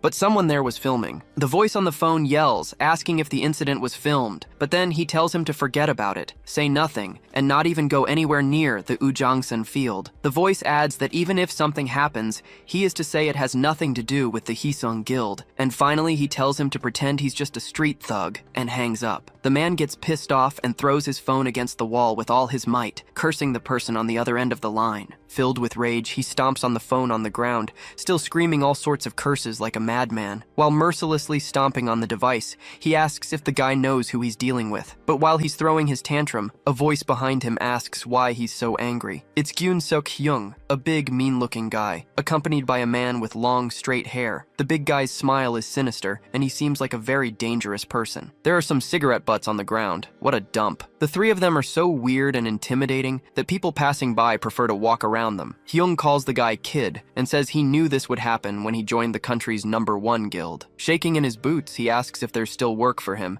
and says the guild told him not to go near the Ujangsan field. Hyung turns to the long-haired guy named Chang Won, who says he might have some part-time work for the man. But as they're talking, he notices Sang and Ha-young nearby. Coincidentally, the two of them are casually chatting just a few meters ahead. The guy with the scar points to Sang and says he's the bastard who recorded the video. Smiling, the big guy tells him to calm down, saying he got really out of control. Leaning against a pillar, he starts to watch. Hyung moves closer to his colleague and also watches the protagonist and the girl. Sang looks super relaxed and at ease while they talk. Ha-young asks her teacher what he's doing there, and he says he's just exercising. A voice interrupts the teacher and students' chat. Someone approaches, stepping on a cigarette butt, and says he heard his little brother owes him something. It's the three mean-looking gangster-like guys approaching them. The girl asks who they are, and Sang says he's never seen anyone fatter, but then he sees that annoying guy with the scar is among them. Sang then recognizes him and immediately starts thinking about his clones. The protagonist stands in front of the girl and asks how he can help them, and the scar-faced guy immediately turns red, making a sour face. But before he can throw a fit, his chubby friend tells him to relax. And he explains that he's there because he heard Sang has a video of his brother making a mistake while he was a little too excited. The big guy asks him to delete the video, and then they'll leave peacefully. Sang holds up his phone and asks if everything will be fine between them if he deletes the video. He holds his phone, pointing it at the guys, and he asks if there's any guarantee that they'll really let him go if he deletes the video. The hefty guy puts a hand to his mouth, giving a very sarcastic little smile, and he says he recognizes Sang isn't an idiot, and that they really won't let him leave unharmed. He adds that the protagonist wasn't smart enough to delete the video when he filmed it, so now it makes no difference. Speaking very quietly, the boy tells Ha-young to wait for the right moment and run, and he retorts to the guys, saying that of course there's a difference. The boy is scared and didn't imagine he'd get into such a difficult situation so soon. But he gets into a fighting stance and says the difference is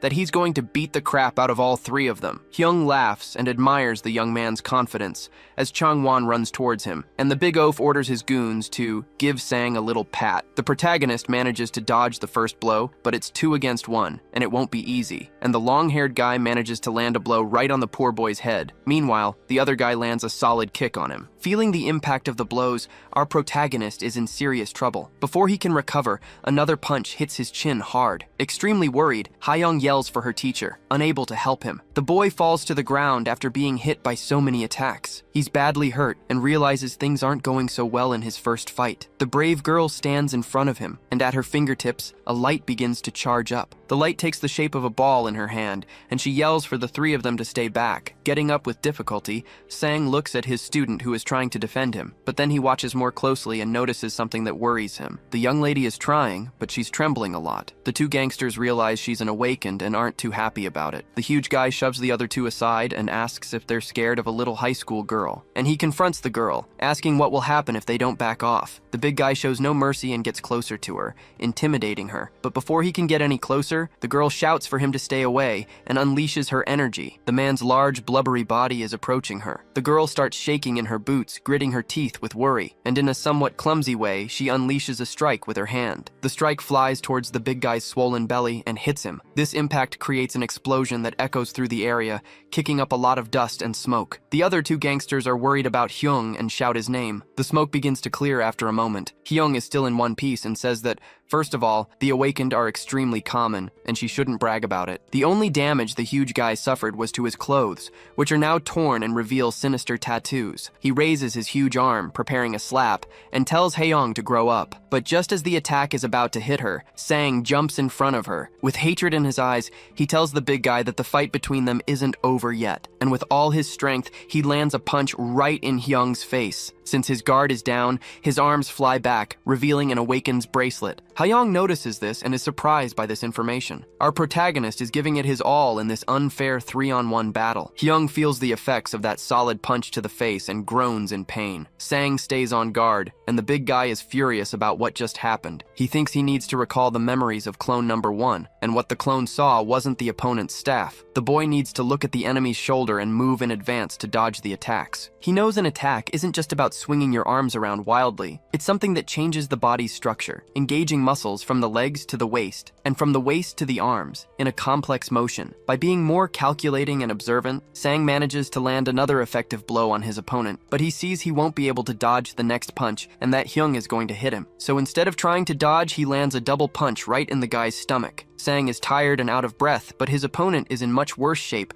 writhing in pain. The protagonist's face is a bit swollen from the hits he took earlier. Wiping his thumb across his disgusting, greasy lips, Hyung says the kid knows how to fight, and now, with his eyes glowing red, he says he was hesitant to hit someone who doesn't even know how to throw a punch. Sang is still feeling the pain from the last attack, but he holds his ground. He realizes he managed to hit him last time, but the guy is really strong. He wonders if he has some kind of strength-enhancing skill. Knowing this, he thinks it's best not to let him land a single hit. The big guy charges forward with an evil smile on his face. Sang uses his agility and quick thinking to punch him before he can get close enough. The punch landed square on the big guy's face. With a swollen and bruised face, Hyung isn't happy about this and curses at the protagonist. He then swings his arms toward the boy, trying to hit him no matter what. Sang manages to jump out of the way and hits him again. He knows he needs to land a powerful blow to cause significant damage. As soon as he lands, the large man prepares to punch him again, but Sang doesn't miss a beat and punches the big guy's large face once more. Chang-won is nearby, still crouched on the ground, watching everything and cheering for his partner. The protagonist is so concentrated he can't see anything else. He's 100% focused on the battle. Absolutely furious, Hyung can't stand taking more punches to the face and starts drooling with rage. His body begins to turn redder, and his tattoos seem to stand out even more. The arm he's preparing to punch with seems to have grown in size, and he's about to strike Sang. Our boy knows this next blow will be extremely powerful and he has to dodge it. But to his surprise, a treacherous hand grabs his foot as he prepares to move. He looks down and sees it's Chang-won, cowardly holding his foot so he can't dodge. Now the boy is in a tough spot. He won't be able to jump or get his body completely out of the way. And the giant unloads all his rage in a tremendous punch right into Sang's stomach. He suffers immensely from this attack, as if a rhinoceros had gored him in the gut. Haeyeon is devastated. She screams, "No!" as her eyes widen with worry. This attack sends our boy flying back into a nearby wall. He crouches down and clutches his stomach, struggling to breathe, but it's incredibly hard to draw a breath. The blow was just too powerful. Trying to stay calm, he knows he needs to regulate his breathing. His eyes remain locked on his opponent. He refuses to be defeated, but Hyung isn't done yet, and he readies another strike with his giant arm. The impact is tremendous, and a cloud of black smoke suddenly rises, but it's Hyung who's suffering the consequences of the impact. His eyes turn white, and he gasps for air. Sang looks at his opponent, not quite understanding what's happening. And the one responsible for this is Haeyeon, who stands in a combat stance with her hand raised. The other two thugs are on the ground, cursing at the girl because no one expected this. She turns to them, and they scream that she should have left, and that she's an idiot. But out of nowhere, the clones appear and start attacking the two cheaters. The girl is surprised, but also very relieved. One of the clones is right next to her. He's wearing a mask. Hyung gets distracted by the sound of the fight behind him and looks back to see what's going on, but Sang calls for the big guy's attention. He wipes the cut on his face and says he can finally breathe properly now. The bulky guy charges at the protagonist with hatred in his eyes, and our boy looks very confident at this moment. He uses the same technique he used against the instructor in the training field, using the wall as a foothold to dodge. As he comes back down, he passes the big guy and thanks him for serving as a practice dummy, and with the momentum he gained, he delivers a phenomenal kick right to the giant's head. After that elaborate move, Sang sits on the floor, panting and exhausted, but he's in much better shape than the big guy, who's completely broken on the ground. His friends aren't in a much better situation either. A status screen pops up, and Sang has gained muscular strength, speed, stamina, and dexterity. Furthermore, his cloning ability has temporarily leveled up. He can now make 3 clones. With his face all beaten up, our boy laughs when he sees he's gotten stronger, and as soon as he relaxes a bit, his body gives out, and he lies down on the floor. The 2 clones and Haeon come running to see if he's okay, but Sang is smiling, feeling victorious. Later that night, the city is all lit up by streetlights and houses. Haeon's hand is bandaged, and Sang asks why she didn't run when she had the chance. She says that if she hadn't been there to help him, it would have been much worse, and he confirms it with a shaky voice. The girl says she was surprised because she didn't believe the famous Supreme Hunter was Sang's clone. The clone gets all smug and proud, and the protagonist walks over to him. He asks her not to go around telling people, and she asks why, wondering if he doesn't want to be famous. Sang says it could attract negative attention, so she promises her lips are sealed. They arrive at the girl's house, and she seems a bit disappointed, wanting to talk more. The protagonist asks if her hand is okay, and if she'll be able to hold a pen, but she shows him it was her left hand. Playfully, she asks if it wouldn't be a good idea to reduce her homework since she's injured, but he asks if she didn't already finish it all at the library. Upset, the girl laments that he has such a good memory at times like these. Sang puts a hand to his face and thanks his student for everything she did for him today. He figures he only won because she stopped his opponent at the right moment. Blushing, the young woman says she played a very important role today. She teases him, saying he should thank her over a meal, not on an empty stomach, basically inviting herself to dinner. Looking at him with a very determined gaze, she says that taking her to dinner will be a promise. The two say their goodbyes, and the girl goes into her house. Pleased, Sang says he'll make sure his student eats plenty of meat. He continues on his way, satisfied, but the 2 clones are staring at him with wide eyes. The protagonist feels watched and gets a little uncomfortable. He tells them to stop slacking off and get back to work, but they explain it's already late and the training grounds are closed. So the boy crouches down and picks up a stick, giving them a cute smile. He hands the sticks to his clones and says they can train in the park in the meantime. 1 month later, we're on the street where Agent Junmo works. He's on the phone with Sang, asking how the plan is going. The boy replies that it was a success. The protagonist is with his clones and says that he can now hit a target with a pistol and can also create a 3rd clone. Junmo asks if this means he can learn things even faster, and looking at his status screen, we can see just how much he's evolved in that time. He tells his agent that he has a surprise in store for him. Although it's a bit sudden, he asks if Junmo can secure 3 Ranky hunting grounds for tomorrow. Proudly, the agent says he'll get them no matter what, leaving Sang very satisfied. He asks for the schedule, and the boy replies that he'll have them exercise in the morning and hunt in the afternoon. Hanging up his call with the agent, he looks at his 3 clones. He decides that one will train upper body, another lower body, and the 3rd will do cardio. He tells them to head out to the park and to make sure they're back by 12 o'clock. The 3 bumbling clones almost take their weapons out for a stroll, and he yells for them to leave them at home. Meanwhile, Sang analyzes a monster hunting plan on his computer. He reflects that the clones have learned very well, and they can copy and recreate almost anything. So, if he studies the monster's characteristics and how to hunt them, it'll be incredibly easy for the clones. Our protagonist then starts dedicating himself to watching various online tutorials on how to fight the monsters. The videos even explain which weapons to use and how to achieve greater success. The next day, we're back at our cloning hero's house. The clones are returning, just as their master had asked. With huge dark circles under his eyes, the boy had stayed up all night and didn't even realize it was already noon. While he's dying of exhaustion, his clones are full of energy. He tells them to shower and go eat. As the clones take off their armor, he thinks about the various monsters he has already researched. He decides to analyze each one's hunting progress and learn about mana during the break. Sang gets a message from his agent, who says he'll be at his house in 10 minutes. The clones are stuffing their faces when he tells them they need to get ready after they finish eating. The agent and the boy meet at the entrance of the building, as planned. The 3 clones, prepared like this, give off a frightening aura that both Junmo Junmo and Sang notice. The efficient agent managed to secure 3 training grounds, all located close to each other. Our protagonist thanks him and asks him to look after the clones because this time he isn't going. He decides to participate using his familiar skill and is going to train his mana breathing technique. The car starts and they are ready to begin the mission. Sang puts his hands on his hips, ready to start doing his part. The boy puts on some background music with instructions to help him concentrate better. He breathes slowly, performing all his movements with great caution. Sitting in a cross-legged position, a blue aura surrounds him, and he is completely focused. The instructions say it's good to remember what he feels when he uses his skill, and he starts to focus on that. He remembers that when he used the familiar skill,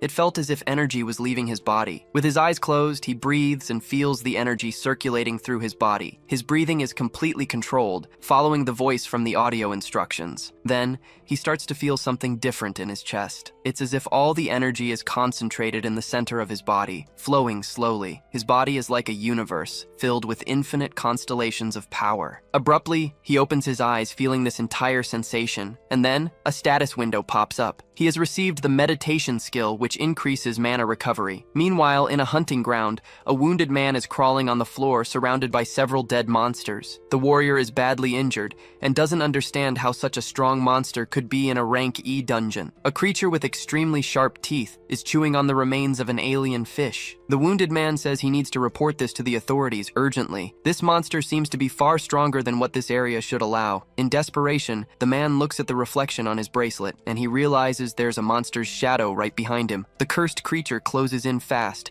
ready to end the poor man's life. A terrifying scream can be heard, even from outside the dungeon. Junmo's car door opens. He arrives at the last hunting ground he was able to find for the clones. The agent explains that this location has alien fish, and they're known for their powerful jaws. One of the clones closes the car door, and Junmo tells him to be careful during the hunt. He pulls out his cell phone and informs Sang that he has dropped all 3 off at their respective locations. Excited, Junmo thinks that the fact that someone can hunt in 3 different places at once is truly extraordinary. And depending on the results of this hunt, the hunter industry might start to cause a stir. Meanwhile, back at Sang's house, he's feeling pretty smug because he's already obtained the mana breathing skill. But he soon makes a sad puppy face when he discovers that mana breathing and meditation are different skills. Scratching the back of his neck, he figures it's harder to get the mana breathing skill. And then, he grabs his phone and sees the agent's message, letting him know the clones have arrived. Focusing, he decides to use his familiar skill to see how the clones are doing. We see a giant rat get hit right in its huge teeth. The sight startles our protagonist, who can't help but let out a scream. It's clone number 1, who was hunting this absolutely disgusting rat. Apparently, there haven't been any problems with the hunt so far. The guides were a big help. Other disgusting rats come rushing forward. Sang decides to watch and see if the guides were really useful. He remembers what he watched in the tutorial, that rats are one of the most annoying rank F monsters. The man explaining about the rats says he suggests hunting them in groups. But when you have no choice but to go alone,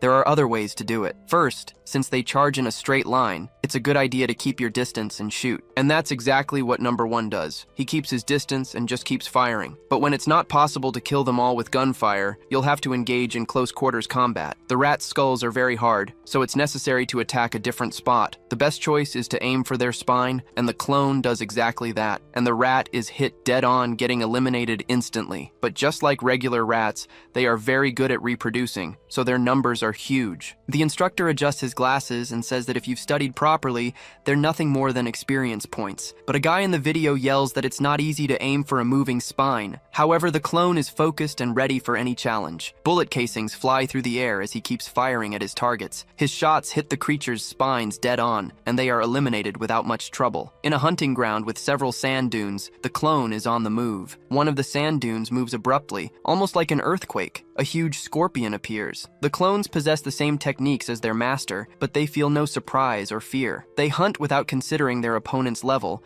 and without being intimidated by the difference in strength. The clone emerges victorious against the scorpion, firmly gripping its weapon, and Sang gets to experience the hunt using his familiar skill. Countless status windows pop up endlessly with all the copy's victories. In another field, the other clone is hunting alien fish. As Sang's stats increase, the clones also grow stronger. Determined, the protagonist sets a goal for the day, to clear out the F-class monster fields with the help of his powerful imitations. In the hunting ground, footsteps slowly approach. Two hunters are talking about how extremely quiet the place is today, and that they haven't found a single monster yet. They get closer to a strange object up ahead, wondering what it could be. It's a massive pile of monster carcasses. One of them asks how much all of it would be worth, and they decide to put everything into boxes. The day is clear, with few clouds in the sky, pleasant weather. A clone holds its weapon, surrounded by the carcasses of already eliminated monsters. Sang knows the hunt is going very well, but he feels like he's forgotten something. And then he completely panics when he remembers Hayok. He remembers the cleaning staff collecting the horned rabbit carcasses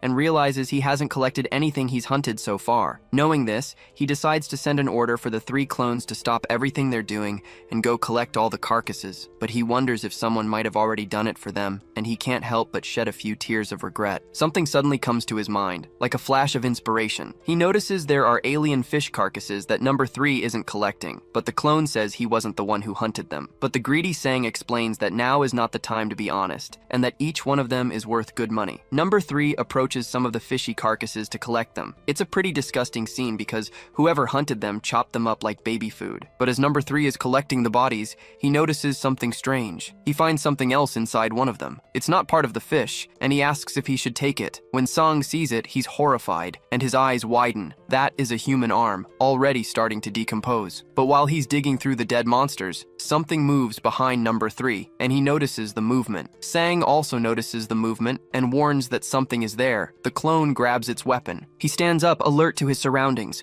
as it could be an enemy or someone trying to steal the carcasses. And behind him, a strange noise catches his attention. An alien fish head falls in front of him, chopped up just like the other parts. And behind number 3, an eel-like sea monster is lurking. He realizes that the fish head was bait. Since number 3 is no fool, he realizes it's an ambush and quickly turns around. But before he can do anything, his arm is ripped off like a Lego piece, with no effort at all. Poor number 3 is confused. He feels a flood of different emotions and pain. But this is where we see the disadvantages of using a familiar skill, because someone else is feeling all of this too. Sang screams as if the world is ending. He feels an excruciating pain in his arm, as if he had just lost it himself. And then the familiar skill disconnects. He wakes up as if from a terrible nightmare. Scared and trembling, the boy looks at his arm to make sure it's still there. He still has his arm and can still move it normally, thankfully. That experience was so horrible and traumatic for our protagonist that he can't move. He's just huddled in a corner of his house. A little calmer now,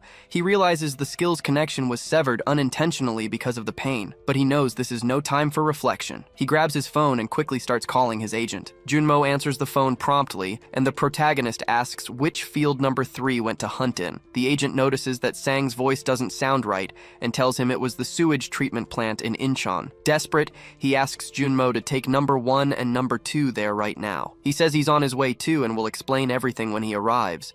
And to briefly summarize the whole explanation, he says there's a really big problem. Poor number 3 is completely wrecked, missing an arm and with other injuries all over his body. This monster he's fighting isn't just a sea monster, but a humanoid creature that can hold a sword. Our poor number 3 can't take it anymore. The beating was too violent, and he ends up losing consciousness. And he falls before that marine aberration, which watches with a sinister, expressionless face. Sang slams the car door shut in a hurry. He took a taxi to get to the hunting ground as fast as he could. Scared, he's sweating as if he'd just run a marathon and is out of breath. The place is huge, filled with gigantic sewage treatment machines. Our protagonist realizes he's been disconnected from his clone, number 3, and unfortunately, he still has to wait a long time before he can use the skill again. The guards at the site ask him to show his ID bracelet. He does, and passes through the blockade. To the boy's relief, the agent is already there. They meet up. He also managed to bring clones number 1 and number 2. Sang then explains that number 3 has disappeared, and before that, he saw a very strong monster there that wasn't an alien fish. The monster had the head of a fish, but the arms and legs of another monster. Junmo's eyes widen at this description, very concerned. He explains that they'll need to alert the authorities and temporarily close the area because that monster is known as the Fishman, and it's a D rank. Even a full party of E-class hunters would be no match for this atrocity. Sang asks him to alert the guards to prevent other hunters from entering, but not right now. He orders him to do it only after his clones have gone through the portal, which leaves Junmo perplexed. Scratching the back of his neck, Sang says they can't just sit around and wait for the creature to die. Smiling with a confident look, he asks his agent to trust him, just as much as he trusts his clones, but Junmo is very worried about this. The protagonist then closes his eyes and concentrates,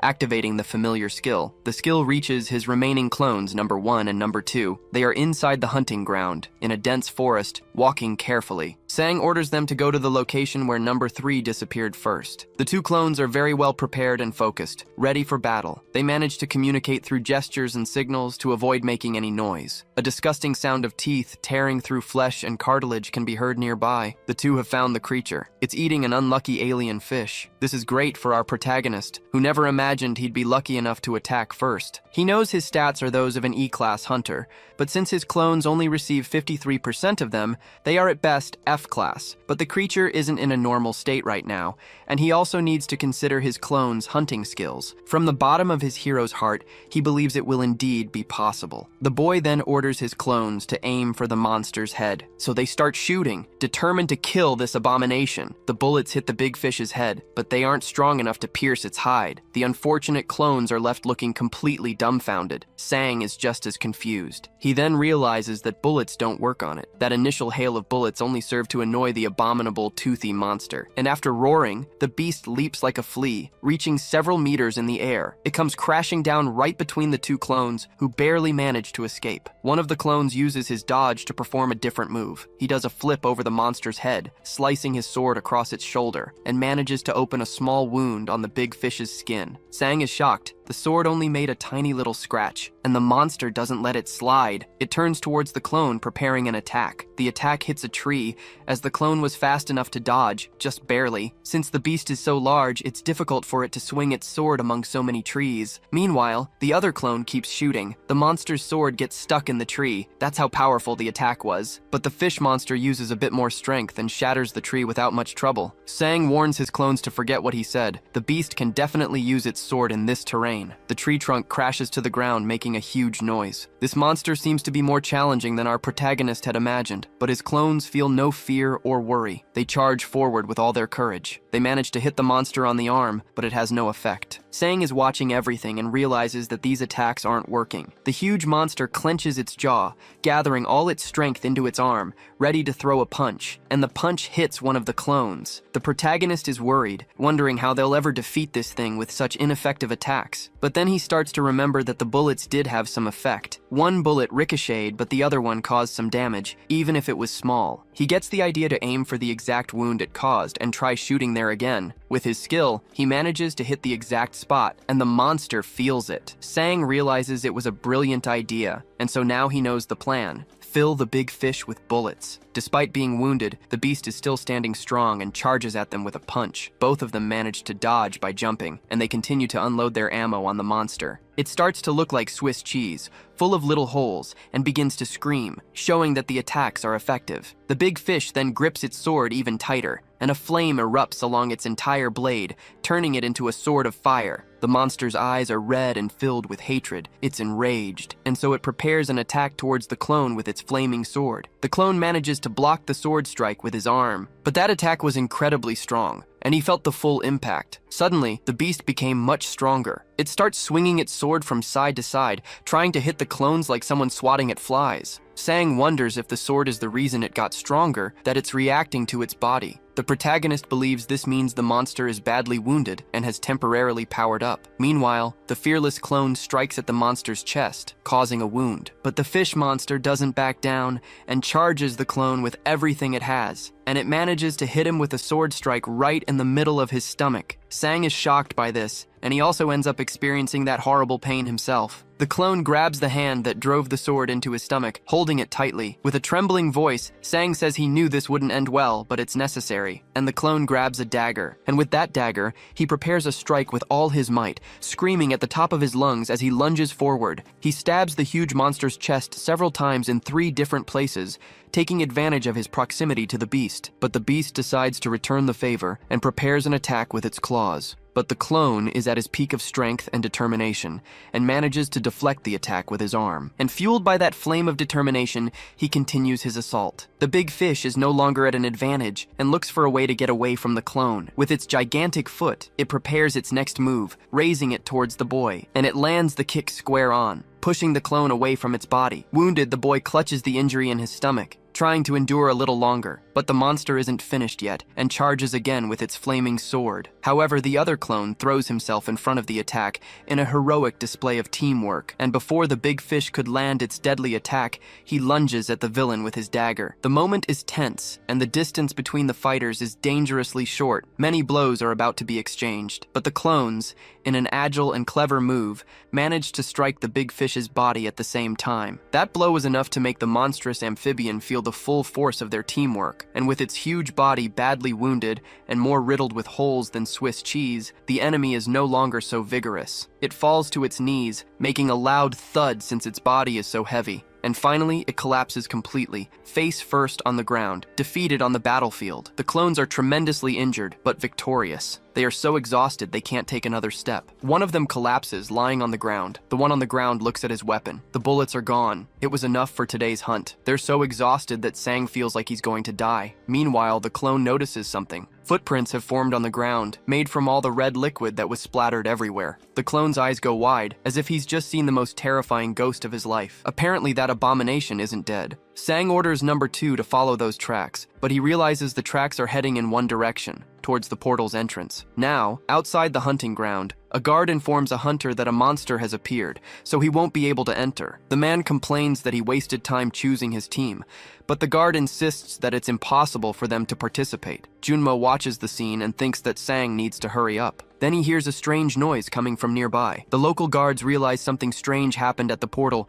and call to gather the forces and inform the chief. The monster Sang was fighting appears, heading quickly towards the portal. It's full of fury and has no patience for small talk. It prepares an attack aimed at the guards. The security guards try to shoot, to stop the thing from getting closer to the portal. But instead of stopping it, the bullets have no effect, and it begins to transform its sword. And the big fish manages to reach the portal, attacking the guards who are no match for it. Still inside the hunting ground, clone number 2 is determined to follow the runaway creature. He readies the weapon in his hand, preparing to throw it, and he throws it with all his might at the monstrous amphibian's back. Meanwhile, from inside the portal, Sang emerges holding a knife and also lunges at the beast. Using all of his strength, he charges the beast, and he manages to plunge the knife right into the monster's head, near its eye. This makes the beast scream in pain, and the soldiers standing around are paralyzed, watching the terrifying scene. Sang gathers all his physical strength into his arms and uses both of them to drive the knife in deeper. The soldiers look like they've seen a ghost, with their mouths wide open and eyes bulging. Our protagonist manages to bring down the huge beast, which falls onto its back with him still on top of it. Overcome with emotion, number 2 gives a thumbs up and can't hold back his tears. A man with a goatee is on the phone, saying that he's arrived. He's wearing a bulletproof vest and says he'll send a detailed report right after the investigation. Slowly approaching a crowd, he notices something unusual. That D-rank monster is on the ground, unconscious, and its body is badly wounded. The man who just arrived recognizes this monster as the Fishman. One of the soldiers asks the man if he's from the association, and he confirms it, asking what happened there. Still a bit shaken, the soldier explains that a hunter who was inside the portal before the lockdown hunted this monster. The confused man asks if there was a D-rank hunter there, but the soldier just says that it was a hunter who defeated the beast. Frowning, the man asks what happened. They're investigating further, but as far as they know, it was an F-rank hunter along with his clones who killed the monster. The man's expression doesn't show it, but he's surprised that an F-rank hunter could defeat a D-rank monster, and all the attacks were focused on a single wound. He did it to cause damage without any special weapons. While Sang talks with his agent, the man is still wondering if it's possible to hit a moving monster with such precision. The mysterious man glares at the protagonist and his agent with an unfriendly look, and he decides to first check if there are any other D-rank monsters left in the portal. The fish monster's corpse is still there. Sinisterly, it still keeps its huge eyes wide open. Approaching the portal, the mysterious man wonders what he should explain to the association. Meanwhile, the protagonist is checking out new skills he's gained. One of them is Dash, which increases movement speed.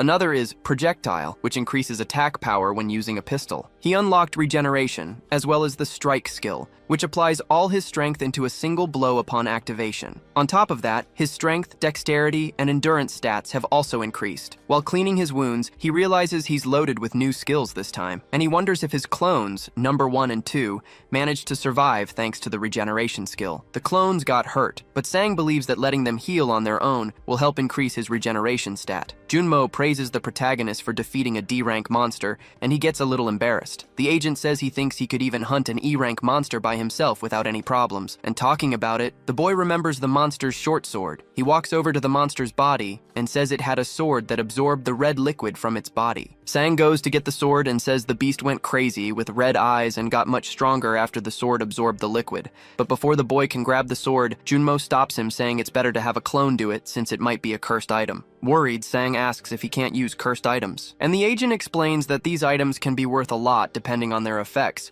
which gets the boy super excited. He then agrees to have a clone get it later, and in the meantime, the collection team will take the beast's body. Also, he remembers to ask his agent if an item he took from the beast's head is also expensive. He pulls a strange item from his pocket and shows it to his agent. Junmo's jaw drops. He's that impressed. It's a large red stone, the size of Sang's hand. But unfortunately, it's a low-level gem. In other words, a worthless item. The boy is so excited that it's hard for Junmo to burst his bubble. He explains that it's a cheap item that increases stats, but it can't be used on a person because there are too many side effects. Poor Sang's hopes are crushed after this explanation, saying goodbye to the cash. But the agent explains that the other items could indeed be worth a lot, so he shouldn't feel bad about it. So the protagonist asks him to take care of collecting the items and thanks him. Back at the protagonist's home sweet home, he opens the door to his house. The clones are leaning on each other to walk. They get home and can hardly believe everything that happened. He decides to summon number 3 again and tells the other 2 to rest. Sang concentrates to activate his skill and summon another clone. And just like that, another Sang appears right in front of him, brand new. He hands the clone his equipment and tells him to go train. He also changes his clothes since they were disgustingly dirty. And then he sits on the floor, ready to see what he's got. A sword and a stat-boosting stone. These are the items he got himself. He picks up the stone and starts searching on his phone. It's a strength gem. Just as his agent explained, it can't be used by a person. And if used by a summoned entity, it turns into a monster. Even though it increases the strength stat by 0.005, this side effect bothers our boy. He knows that normally,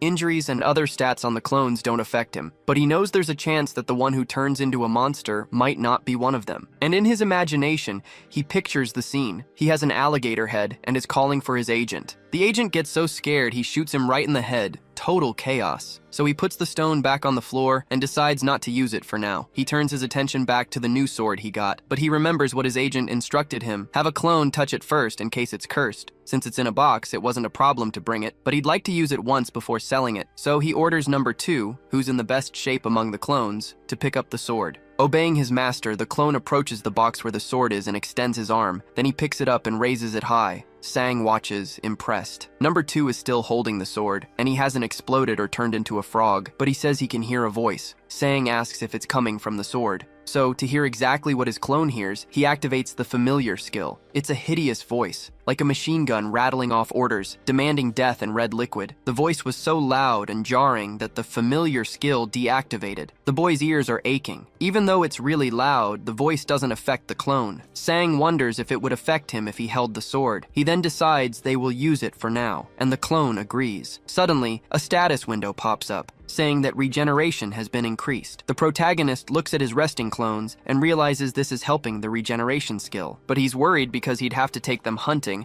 and they're completely worn out. So he orders them to meditate today to unlock mana breathing. The boy closes his eyes and begins to concentrate to start meditating, and he decides that tomorrow he will go to campus. The next day, we see the campus of the college Sang attends. Several students are walking around peacefully, just living their lives. Back to the study routine, the boy thinks the vacation went by way too fast. He looks at his status screen and wonders if it went by so fast because he was busy leveling up. In the meantime, he boosted his stats a ton with the help of his clones, who never rest. He continues on his way through the college hallways, lost in thought. Now he realizes he's a lonely nerd, since no one has even come to talk to him. But when he gets to the classroom, something catches his eye. His friend, Kim Jeongdo, is sitting at a desk, waiting patiently. They both say at the same time that they're surprised to be in the same class. Kim explains that he signed up for this course because he heard the professor is an easy grader. He gets closer and asks if Sang is still working out, while a girl watches them. She and another girl whisper in surprise, asking if that's really Sang, since he used to be pretty chubby. All the girls in the room start gossiping about the protagonist, even considering asking him out on a date. Kim chuckles, saying he's popular now. The boy understands that's why no one had greeted him yet. Pointing to his own face, he asks his friend if he's changed that much. And the big guy says he thinks that if Sang met his own parents, they wouldn't recognize him. He's stunned and says he was actually planning to go home. Kim adds that he almost didn't recognize him on the street. The big guy suggests they go for drinks after class and call some people, but Sang says he already has plans. This makes the big guy squeal like a little girl. He's so shocked. Our protagonist explains that he's already made a promise, so he can't go out with him. Shouting loud enough to make the evening news, Kim asks if he has plans with a girl, and everyone in the room is staring at their conversation. His friends Chan-woo and Jung-seong are in the same class as him too. Kim is still yelling that he'll always remember this day, even with the professor already in the room. At the World Hunter Association, also known as the WHA, a prophecy of disaster was delivered by the Oracle. President Michael Harris requested more details. He was informed that a portal was expected to open, through which hundreds of monsters would invade. When Harris asked about the specific location and date, he was told that the invasion would involve A-rank monsters and was predicted to take place in South Korea. Elsewhere, a man in a suit, identified as Park Won-tae, the owner of the third-ranked guild, arrived for a meeting. He was immediately headbutted by a woman named Mio, who was a guildmaster. Mio told Park Won-tae that he had grown his mustache to flirt with her and that she found it appealing. Afterward, the two of them entered the meeting room. Inside the room was a member of the Hyson Guild, the same man who had previously mocked Sang. He provoked another guild member about a recent expedition to Odin's Tower. The Hyson Guild member asked if the man's team had failed to return or if their results were simply inadequate. A white-haired man tried to de-escalate the situation, stating that it was not the place for such remarks. The provoked man became very angry, but their confrontation was interrupted when an elderly man entered the room. The elderly man was the leader of the Korean Hunter Association. Upon his entrance, everyone took their seats. He thanked them for attending and warned them of the impending disaster. When asked about the timing, he explained that they had no specific details, only that it would involve A-rank monsters and occur somewhere in Korea. One guild member slammed his fist on the table, demanding to know how they could protect an entire country. The association leader calmly replied that the purpose of the meeting was to determine a plan. The attendees expressed concern, noting that there were barely enough hunters for routine work, much less for guarding the entire country. One man raised his hand and proposed a plan. He suggested that each guild form a group to guard a specific region. If an incident occurred, all groups would converge on that location without exception. He added that any guild failing to cooperate would face severe punishment. The association leader asked if anyone disagreed with the proposal, and the plan was met with unanimous agreement. After leaving his college, Sang saw a female student being accosted by a man. The man was insisting that she give him her phone number and was complimenting her appearance. The student responded by telling the man he was ugly. When she noticed Sang approaching, she pretended he was her boyfriend to get away from the man. She clung to Sang's arm and they left the area together. The student explained to Sang that the man had been bothering her, which is why she had pretended they were a couple. She also clarified that she did not have a boyfriend. Sang noticed her attire and asked why she was not in her school uniform. She replied that it was her birthday. She then asked why he was staring at her. Sang recalled that he already had her phone number because he was her teacher. At that moment, Sang received a notification that he had earned another 50 million won. He then invited the student to eat whatever she wanted. Sang took her to a restaurant that served premium steak. Upon seeing the menu prices, she expressed concern about the expense. Sang told her not to worry, claiming his boss was paying for the meal, and ordered another round of food for them. While they were at the restaurant, an emergency warning appeared on a television screen. The broadcast announced that a monster portal breach was in progress in South Korea, specifying that their region was affected. Elsewhere, his college friends were disappointed that he had missed their party, speculating that he was out with a girl. Shortly after, they saw Sang, who appeared to be in a very good mood. At that moment, everyone received a disaster alert on their phones. Sang encountered his friends, who questioned his presence and accused him of skipping their get-together to be with his girlfriend. The young woman with Sang became visibly flustered by the accusation. Sang clarified that she was not his girlfriend, but his student, explaining that he had bought her a meal as thanks for her early earlier help. He then introduced everyone to each other. One of his friends, Daladol, gave the student a gift of meat, telling her to share it with her parents. She thanked him for the gesture. Sang's other friends observed the interaction, impressed by his comfortable demeanor. The student seemed surprised that their time together was over. Sang explained that with the disaster alert in effect, her parents would likely be worried about her. His friends suggested they spend more time together, but Sang insisted that everyone should return home immediately for their safety. His friends agreed and departed. As he left, Sang observed other people leaving a bar, drinking and laughing, which made him wonder if he was overreacting to the alert. Sang then received a phone call from a man named Genmo, who asked if he had heard the alert. Sang confirmed he had and asked for more information. Genmo revealed that the alert was expected to last for 3 months because the location of the monster appearances was unknown. He added that the creatures were anticipated to be extremely dangerous, potentially including A-rank monsters, and that an appearance in the capital would result in a high number of casualties. Sang questioned why the public was not being warned more explicitly if the threat was so severe. Genmo explained that the government could not shut down the national economy for 3 months, as it would lead to the country's collapse. Upon hearing this, Sang understood the underlying motive. He concluded that the vague announcement was a tactic by the Hunter Association to avoid responsibility, allowing them to claim they had issued a warning if a tragedy occurred. Genmo advised Sang to go to a shelter, as the hunting fields were temporarily closed. After the call, Sang checked on the status of his clones. Clone 1 reported that it was fine, while Clone 2 responded that it was heavily damaged, but not destroyed. Noticing that his skill's cooldown had finished, Sang chose to resummon number 1. He dismissed the existing clone and summoned a new one to replace it. Sang traveled to his parents' home. When he opened the door and announced his arrival, his mother did not recognize him due to his changed appearance. He had to state his name, Sang-woo, before she acknowledged him.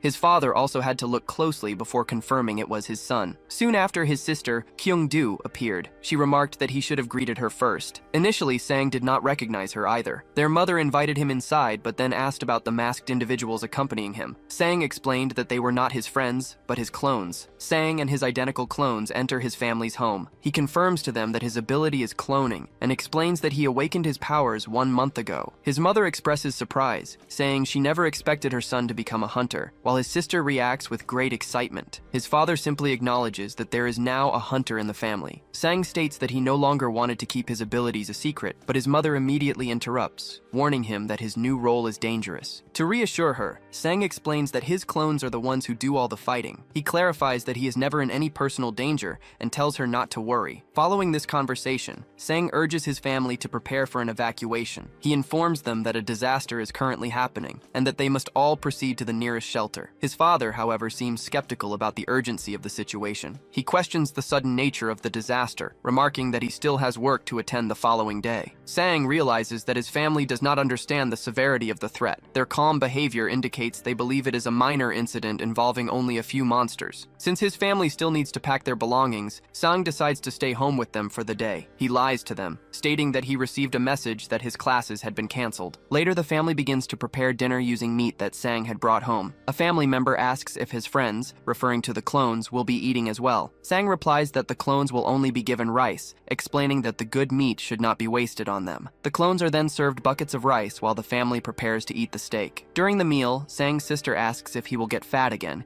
given that there are 4 versions of him eating. He responds that he will not, explaining that he now burns a great deal of energy. The family enjoys the meal together, remarking that it has been a long time since they all gathered like this. Suddenly, a loud explosion occurs outside. The force of the blast throws Sang to the ground. When he opens his eyes, he discovers that the building has been destroyed. Outside, he can see that numerous large monsters have appeared in the area. A massive dragon-like creature appeared, abruptly escalating the situation. The monster began to gather energy, emitting intense heat before releasing a powerful beam that incinerated its surroundings. Sang looked back and saw that his entire family had fallen unconscious. He noticed the scattered equipment belonging to his clone, number 1, and concluded that it must have sacrificed itself to protect everyone. Amid the debris, he saw clones number 2 and number 3. The latter was missing an arm. Sang was now accompanied by a heavily damaged clone, another with a missing arm. He informed his father that a portal had opened, which which was the source of the chaos. The city streets were filled with destruction. A large green monster held a person,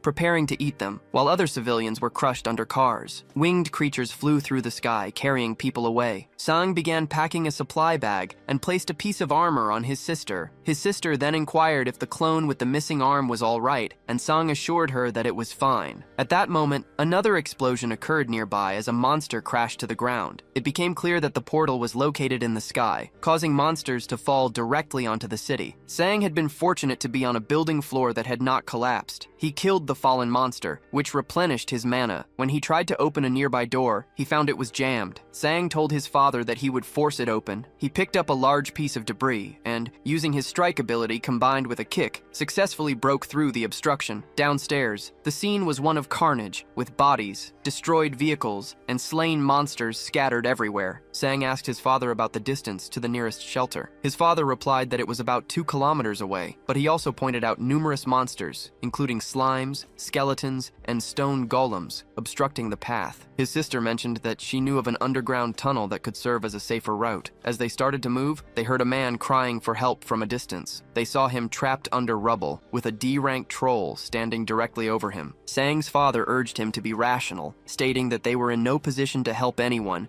and needed to focus on their own survival. Sang felt conflicted, wanting to save the man, but he knew that his injured clone, number 3, was not fit for combat. This left only number 2 to protect his family, and he understood that he could not risk his own life. A man remains trapped, calling out for his mother's help. Nearby, Sang's heart is pounding while his mother urges him to leave. Sang instructs them to go downstairs and lock the door, assuring them that a being called number 3 will provide protection. He states that number 2 will be accompanying him. His sister yells at him, calling him insane and accusing him of risking the family's safety. Sang replies that he is a hunter and will not retreat from the threat. Sang grabs a stick and charges toward the monster, which is identified as a troll, striking it in the eye. He then tells number 2 to take the injured man to a safe place, explaining that their job as hunters is to kill monsters. Sang shouts a challenge at the troll.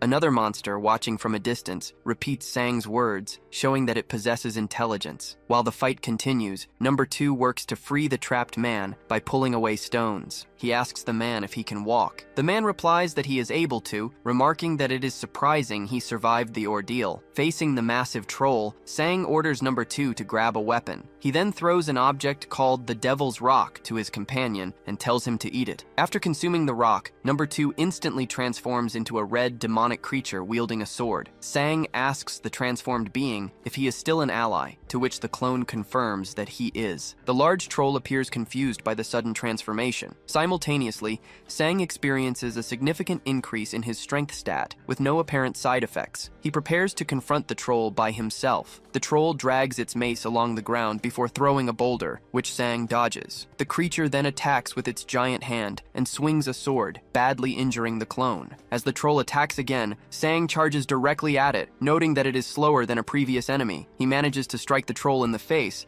but the monster regenerates its hand and blocks the blow. The troll then strikes Sang, tossing him aside. Sang identifies the monster's regeneration ability as the main threat and orders his second clone to disable its legs. The clone slashes the muscle in the troll's leg, forcing the creature down to one knee. Sang takes the opportunity to stab both of the monster's eyes with precision. The clone then attacks the other leg to keep the troll immobilized. The creature falls to the ground, twisted and crying out in what appears to be fear. As Sang tries to listen to the creature, he inadvertently activates his strike ability, which hits the monster's skull. After the attack, Sang and his clones are left exhausted. A system window appears, indicating a significant gain in stats, but also reveals that Sang's hand is nearly destroyed from the skill's recoil. Sang stands up and states that it is time to find his sister. He then notices his phone is missing and asks his second clone to return it. Suddenly, another explosion signals the approach of more monsters. The scene descends into chaos. Spaceships fly overhead, armies arrive, and a giant Godzilla-like creature continues to destroy the city. Projectiles that are identified as Rank 9 magic from the Red Flame Guild strike the creature's head. Motivated hunters,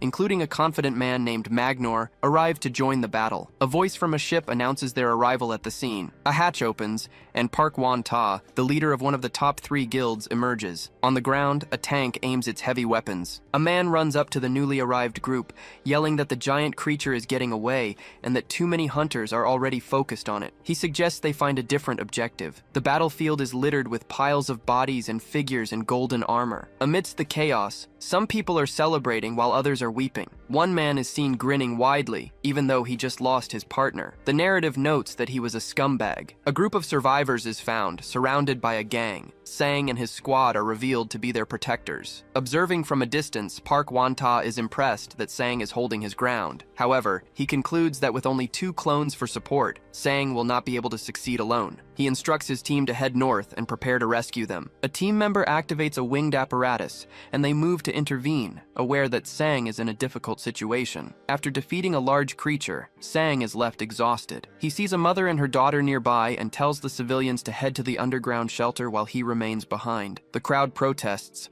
warning him that he will die if he stays. Sang instructs his second clone to cover the rear while he escorts the people. As they move, goblins attack, and Sang intervenes to save a man. The fight is difficult as he is low on energy from a previous powerful attack and cannot effectively use his skills. A group of large, black, bird-like monsters then appears. Sang dodges a projectile of fire or smoke launched by one of the creatures. The attack heads toward the civilians, but Sang orders his clone to use its body as a shield to protect them. Before the monster can launch another attack, a different entity, a giant tiger, descends and crushes it. Drained of all his energy, Sang collapses. When he regains consciousness, he sees a man standing before him. The man lightly handles his sword, and the head of a nearby monster falls to the ground. He is identified as Parda, the leader of a guild. The man asks if everyone is all right, and Sang asks for his identity. Meanwhile, in the underground shelter, Sang's sister declares her intention to go find him. His third clone stops her, stating that it has not been given an order to allow her to leave. She tries to force her way past, but the clone is too strong. Her parents urge her to stop, but she expresses her concern that something is wrong because Sang has not yet returned. Her father states that he realized Sang was a hunter, and that they must now trust in him. An unidentified person begins banging on the shelter door, crying out for help. The occupants are reluctant to open it because access is protected by a passcode known only to the building's residents. Sang's sister, believing the person might be someone Sang rescued with a message, opens the door. An injured individual, seemingly under enemy control, rushes inside. This intruder is revealed to be a screaming firefly, a Class B monster. The shelter descends into chaos as everyone flees. Sang's sister finds herself face to face with the creature. The third clone, which is still missing an arm, moves to protect her. It attempts to stab the monster in its forehead, but the attack is unsuccessful, and the clone is impaled. The monster's strike passes through the clone and impales Sang's sister as well. The parents are in distress as their daughter collapses onto the floor. Clone 3 grabs a weapon and activates the emergency fire sealing system. She then kicks the monster outside and locks the door to protect everyone else. Elsewhere, Park Wan-ta approaches Sang. He apologizes for his late arrival and offers a hand to help Sang to his feet. Sang recognizes Park Wan-ta by name, but is surprised by the man's immense strength. Sang introduces himself and expresses his gratitude for being saved. In return, Park Wan-ta thanks Sang for having saved so many people. The surrounding survivors praise Sang for his actions, and he responds with modesty. Park Wan-ta tells Sang to calm down, recalling that he saw Sang vanish just as he arrived. He wonders about Sang's identity and the nature of his power. He then asks Sang if he is a hunter. Sang confirms that he is, but explains that he is new to the role. Park Wan-ta then asks Sang to reveal his ability. Sang hesitates, reluctant to share this information, but feels indebted to the man who saved him. Just as he is about to speak, he suddenly loses his mental connection to his clone, number 3. Realizing what this means, Sang grabs a sword from the ground. He shouts that his family is in danger and immediately runs off in their direction. Park Wan-ta understands the situation is urgent. He instructs the rescue team to remain behind and escort the survivors to safety. As Sang runs at full speed, the demon sword he is carrying begins whispering commands to him, urging him to kill. He struggles to maintain his composure while activating his dash ability. In another location, a man with a mustache loads a fire bullet and shoots it at a massive monster, but the attack has no effect. effect. Other hunters attempt to concentrate their magical attacks on a single point on the creature's body, but their combined efforts are also ineffective. A hunter using a poison-laced sword finds that he cannot penetrate the monster's hide. The group begins to understand that they must cooperate to defeat the beast. Just then, a new individual arrives and dismisses the idea of teamwork. The other hunters ask what he is doing there, and he replies that he is only present for the monetary reward. He declares that someone with his level of power does not need to cooperate. As he speaks, he launches a powerful attack that resembles a shower of meteors. Meanwhile, inside the shelter, Sang's father attempts to stop his daughter's bleeding, calling out for an ambulance or any form of medical help. Sang's mother is also in distress, as the girl's condition appears to be critical. Suddenly, there is a spark at the shelter door, and Sang's father sees that something has burned its way through the seal. A small monster has entered the room. Lying wounded on the floor, his daughter urges him to run. The cursed firefly monster then begins to speak through the girl, using her voice to beg not to die. The parents remained with their daughter as another individual arrived on the scene. Sang and his father made eye contact. To his father, Sang appeared completely different, as if he were possessed. The sight of his injured sister on the floor caused Sang to become enraged again after a brief moment of calm. Sang sprinted forward and slashed at the monster, successfully severing one of its arms. However, he was also struck in the exchange. Sang writhed in pain, while the monster seemed to take pleasure in his suffering. As had happened in a previous encounter, the sword caused its wielder to become more unstable as it was exposed to more blood. Before the fight could resume, the monster, which possessed numerous legs, closed the distance and confronted Sang directly. Suddenly, a colleague intervened, saving Sang from the immediate threat. Another man named Wante also arrived. While the monster was still present, Sang collapsed into Wante's arms. Wante executed a flying kick that sent the creature a great distance away. The female colleague who had first assisted Sang reported that his injuries were severe. It became clear that Sang was missing an arm and was entering a berserk state. The woman performed a mana transfer, but Sang's condition continued to deteriorate uncontrollably. Wante asked about Sang's condition, and the woman replied that he was not doing well. She urged Wante to kill the monster immediately. Sang, who was in critical condition, weakly spoke. He mentioned his sister, indicated her location, and told his colleagues to save her instead of him. Wante reassured Sang that both he and his sister would survive. He told Sang to rest, promising that the situation would soon be resolved. Shortly after, Sang lost consciousness. At the Hunter Association, the situation was chaotic, and many were demanding an evacuation. The leader of the top-ranked guild arrived for a meeting before an official disaster announcement could be made. This guild leader argued against making the situation public, stating that it would cause a citywide shutdown. He warned that since the exact timing of the disaster was unknown, a premature announcement would have severe economic consequences for the country, for which the association would be blamed. The association's leader asked what the guild leader proposed. The man suggested they withhold information about the creatures from the public. He reasoned that this would shift responsibility to any individuals who chose not to evacuate. The association's leader disagreed, pointing out that this would lead to many deaths. The guild leader responded that he considered the casualties a positive outcome, adding that anyone who had not awakened or was below D rank was useless. He then placed a hand on the association leader's shoulder, implying his suggestion was not a request. The scene then shifts to Sang and his clones. While the clones were engaged in intense training, Sang was resting and eating snacks. A person named Junmo contacted Sang, advising him not to rely solely on his clones for training. Junmo warned that Sang was wasting his potential to become one of the best hunters. Sang dismissed the concern, replying that everything was fine. Sang does not want to be a hunter. His primary motivation is to earn money. Upon hearing this, Junmo's expression changes. He asks Sang if this desire for money is the reason for his current situation, and whether it is a sufficient goal for him. Sang then has a dream where he sees visions of his deceased family members, including his sister, who begs him to save her. He awakens from the nightmare feeling completely exhausted. Wantai is at his bedside and asks if he was having a nightmare, advising him not to move too much. Sang acknowledges the pain he feels. Wante relays the doctor's assessment, explaining that Sang's condition is serious. The wound was very deep, but he was fortunate to have survived. Sang offers his thanks, but Wantai dismisses it and mentions that he has something to discuss with him at a later time. Just then, Sang's parents rush into the room in a state of distress, urgently asking if they have lost their daughter. A doctor reports that Sang's surgery was successful, but that he will require continued monitoring while he recovers. Sang is informed that 4 days have passed since the portal appeared. All the major monsters have been eliminated,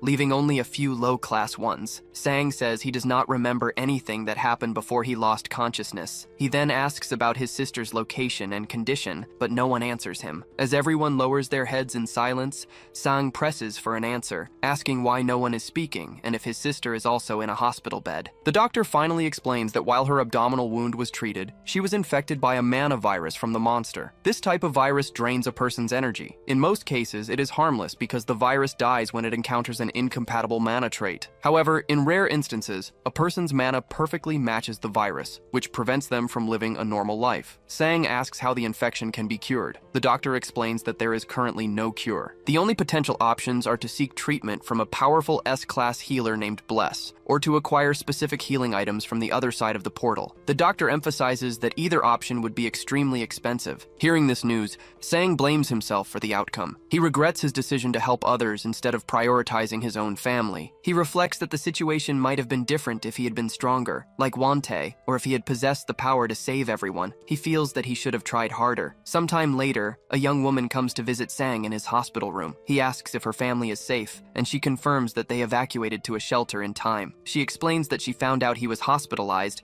after getting his family's contact information from a mutual friend. The visitor wishes Sang a speedy recovery, adding that she still has much to learn from him. Sang interrupts her, stating he needs to tell her something important. He then informs her that he is dropping out of college. 2 weeks later, Sang has already left the hospital, having made a remarkably fast recovery. Prior to leaving, he had explained his sister's medical condition to his visitor and informed her that he would no longer be able to tutor her. He apologized for the inconvenience, and she simply replied that it was all right before leaving. A woman informed Sang that even if he chose not to contact her, he would come to regret his decision. She explained her plan to enroll in the college he had told her about and to find a new boyfriend there. She warned him not to attempt to reconcile with her after she had moved on. Having concluded the conversation, Sang disregarded her words and focused on his immediate objective, which was to travel to a dungeon. While in a taxi, Sang researched information about the captain of a prominent guild he hoped to join. Soon after, he arrived at the headquarters of the Canis Guild. As he entered, a receptionist approached and asked how she could assist him. Sang stated that he was there to meet the captain. The receptionist inquired if he had an appointment. Sang replied that the captain himself had invited him. Despite his explanation, the receptionist maintained that an appointment was necessary. Before she could finish, a large man with a beard interrupted them. He asked Sang to confirm his identity, and Sang affirmed that he was the person the man was looking for. The bearded man then instructed the receptionist to let Sang pass, informing her that he was an expected guest. He told Sang that the captain was waiting for him. Sang was led to a room where the captain stood, staring at a painting on the wall. After a knock at the door, someone announced Sang's arrival, and the captain granted him entry. The captain expressed his relief at seeing Sang had returned safely and asked how he had managed to recover so quickly. Sang replied that it was thanks to the captain's intervention that he had avoided more serious injuries. The captain dismissed the praise, saying he had only done what was expected of anyone in that situation. Sang disagreed, emphasizing that the captain's actions went far beyond a simple duty. He pointed out that the captain had not only saved him, but also his entire family, ensuring they all received immediate medical attention. Sang stated that a simple expression of gratitude was insufficient. He then asked the captain what his true motive was for providing so much help. Sang mentioned the private hospital room, the financial support for his parents, and the specialized intensive care unit his sister Jiwoo was given. In response to the question, the captain clenched his fist. He revealed that he too has a sister who went missing along with her team members. He explained that he saw a parallel between his own situation and Sang's near loss of his sister. Sang acknowledged his gratitude but admitted to feeling it. He then asked why the captain had summoned him so soon after his recovery. The captain stated that he needed to know about the ability Sang had previously concealed. He asked directly if Sang's clones were solid, physical bodies, referencing the clone that had sacrificed itself to protect a civilian. Sang confirmed that this was his ability and that he had not intended to hide it. The captain then made his request directly, stating that he needed Sang's help. He asked him to assist in the rescue of the Canis Guild's first team. He clarified that this was not a demand for repayment, but a belief that Sang was the only person capable of saving his sister and her companions. The captain then bowed to Sang. The gesture reminded Sang of his own desperation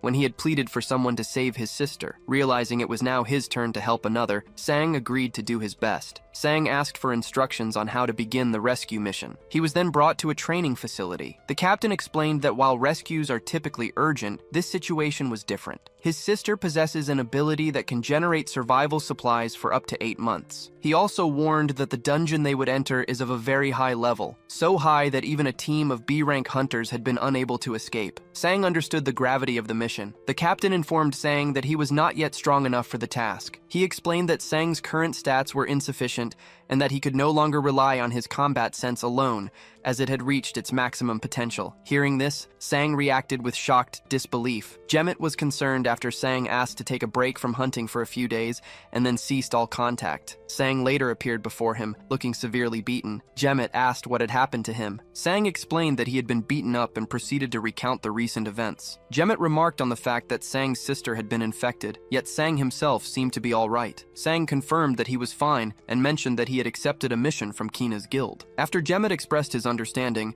Sang asked him to update his contact information to clone number 2, as he had lost his old phone. Jemmet suggested that Sang should back up his contacts from the old device, but Sang refused. When Jemmet asked how he would reconnect with his friends and acquaintances, Sang replied that it was for the best. Jemmet then inquired about the cause of his injuries. Sang explained that he was training with a man named Wan Ta. Alarmed by Sang's condition, Jemmet offered to complain to the guild about the harshness of the training. Sang stopped him, explaining that he understood Wan Ta was desperate and motivated by the desire to save his own sister. Sang also told Jemmet of his plan to incorporate his clones into the training sessions. The next day, Sang brought one clone to train with Wan Ta. Both Sang and the clone were defeated. On the following day, he brought 2 clones, and all 3 of them were beaten. The day after, he returned with 3 clones, but all 4 of them were defeated again. Jemmet spoke with Sang and his injured clones. Sang admitted that Wan Ta was overwhelmingly strong. He explained that even mimicking his opponent's movements was useless because the difference in their power levels was too great. After some thought, Sang conceived of a new strategy and asked Genma for permission to try it. Genma gave his consent without knowing the details of the plan. The next day at training, Wan Ta asked Sang and his clones if they were tired of being defeated. He then observed that Sang had given his clones a substance, which had been supplied by Jemmet. Sang and the enhanced clones now stood ready to face him. Wan Ta, also referred to as Taiwan, asked what Sang had done to the clones. Sang urged him to stop talking and begin the fight. After an initial exchange of blows, Wan Ta remarked that the fight was not as easy as he had anticipated. He noted that while the clones normally possessed half of Sang's stats, the substance had brought them to a power level nearly equal to his own. However, after landing a strike, Wan Ta pointed out that while the clones were now stronger, they had lost their key advantage of precision. Sang slashed through his opponents, reflecting that he had not become a monster. He then drew a firearm and shot at an adversary, but the man withstood the bullet. The opponent retaliated with his own attack and declared that a mana bullet could not harm him. In response, Sang executed a complex maneuver. Despite his efforts, the opponent defeated him. The victor explained that simply hitting hard was insufficient, and that one must concentrate mana to unify with their sword. Although he was only a C-rank hunter, Sang had no intention of ceasing his efforts to improve. His motivation to grow stronger was not based on the other man's advice, but on a feeling of helplessness he had experienced after waking up in a hospital. At that time, he had been forced to entrust his family's safety to someone else, and the memory of this event had profoundly changed him. He now resented his past weakness and was determined to never stop advancing. 6 months later, at the Sealdong Station hunting grounds, an individual was struck and knocked to the ground. A group of men were attempting to enter the area as a guardian arrived. One of the men questioned the guardian's intervention, stating that he paid for his entrance, but the guard called him an idiot. The guard then informed the group that the hunting grounds belonged to the Silver Moon Guild. Sang, who was also present, struck one of the men and knocked him to the ground. He questioned their decision to interfere with the guild's business. The remaining members of the group became angry and surrounded Sang. They identified themselves as D-rank hunters and asked if he believed he could face them all by himself. Sang questioned their assumption that he was alone and proceeded to summon his squad. The summoned allies swiftly defeated the group of hunters. Meanwhile, Wan Ta visited Junmo late at night. Junmo asked for the reason for the visit, and Wan Ta presented him with a document related to their business. The paper detailed Sang's initial statistics and showed his significant evolution over the past 6 months. Wonta remarked that Sang's growth made him seem like a different species. Junmo asked if Sang was now strong enough to execute their plan. Wonta admitted he had prepared a backup plan in case Sang's development was inadequate, but noted that his growth had been monstrous. He pointed out that Sang's strength stat had increased from 1.4 to 19, and his regeneration had risen from 0. Wonta concluded that it was time to begin the rescue mission, also considering that Sang's clones were even stronger than their statistics suggested. At the dungeon entrance, Sang was engaged in a physical altercation with several individuals. A guard intervened and told Sang to stop, but Sang questioned the order, asserting that the others had initiated the conflict. He then instructed his clones to destroy one of their phones to prevent them from calling for reinforcements. Other hunters who witnessed the scene decided to avoid the trouble and find a different dungeon. Inside the Seal Dong Station hunting ground, Sang encountered an individual holding a gem. When questioned, the person identified themselves as a collector. Sang greeted the man, who recognized Sang and asked why he was there. Sang confronted him, stating that he was too weak to be in a D-rank dungeon and that his equipment was not suitable for hunting. He then noticed another person also gathering items nearby and deduced that they had been trapped by the Silver Moon Guild. Sang expressed no sympathy, but demanded a full explanation of their situation. To reassure them that the guild members outside were no longer a threat, he showed the man a photograph of the defeated individuals at the gate. The man was shocked to see that Sang had defeated D-rank hunters. Sang silenced him and again insisted on an explanation. The man explained that in some dungeons, monsters fight each other, and the Silver Moon Guild traps weaker people inside to collect the items left behind. To be released, these individuals must meet a very high gem quota, which effectively traps them and can lead to significant debt. He added that if anyone died while collecting gems, their death was simply dismissed. Sang then told the man he was free to leave. As the man thanked him and turned to go, Sang stopped him and instructed him to leave the gem he was holding. Sang took the gem and tossed it to his clone, number 1, ordering it to consume it. With the area clear, Sang decided to start gathering gems himself. His work was interrupted by a person running frantically from a C-rank monster. Just as the creature was about to strike, Sang pushed the person to safety. The individual he saved asked who he was, and Sang replied that he was their savior. As the monster drew closer, the person panicked, accusing Sang of leading the creature toward them. Sang told them to remain calm. When the person noticed the powerful physique of Sang's clone, they attempted to run away again. Sang grabbed them, preventing their escape and demanding they explain everything. While some observers reacted with terror to the appearance of a large creature, Sang's clones were already fighting it, causing several explosions. Sang himself remained composed, even when one of his clones was defeated. He questioned the clone, asking how it could have lost after consuming so many gems. He then instructed the clone to stay still, reminding it of the resources he had invested and stating that he needed to concentrate. Without any hesitation, Sang drew a cursed sword and severed one of the creature's arms. He proceeded to attack the female creature with a relentless series of slashes, which seemed to confuse his opponent. The sword's curse began to affect Sang, triggering a memory of the monster that had killed his sister. He momentarily struggled to maintain his composure. The creature swung its remaining hand towards Sang, who responded by summoning 50 clones to intercept the attack. He then used the cursed sword to deliver a powerful blow, cutting down the attacking limb. Afterward, Sang muttered that he disliked using that particular weapon. The young woman who had witnessed the fight asked if he had truly defeated the creature by himself. Sang confirmed that he had, just as he promised he would, before turning his attention to his primary clone. Sang approached his first clone and asked about its condition. The clone was badly injured, and its wound showed no signs of healing. The woman explained that the creature's bone sword was cursed, which prevented any wounds it inflicted from closing. She told Sang that they would need a healer. The woman then inquired if the clone was actually human, and Sang confirmed that it was. The woman admitted that she had initially mistaken the clone for a troll wearing a cap. After a moment of hesitation, she handed Sang a potion and instructed him to give it to the clone, saying it would help. Sang examined the vial and noticed a small skull floating inside, which made him question its safety. Deciding he had no other option, he administered the potion to the clone. Subsequently, smoke and a venomous substance were expelled from the clone's body, and Sang observed that the treatment appeared to have been effective. Although the clone appeared to have recovered, the woman explained that the effect was only temporary. She warned that the clone's life force would now drain away over time. She revealed that her ability was poison conjuration, which allowed her to create various potions and poisons. The substance substance she had provided, she clarified, was more of a potion than a poison, but was still dangerous. She expressed concern that the clone's life force would decrease significantly. Upon hearing this, Sang turned to his clone and ordered it to go hunt immediately, since its time was now limited. The woman then stated that since she had revealed her ability, Sang should now share his. She asked what he was and why he could command monsters, noting that she had never encountered a rank B individual with his level of power. Sang corrected her,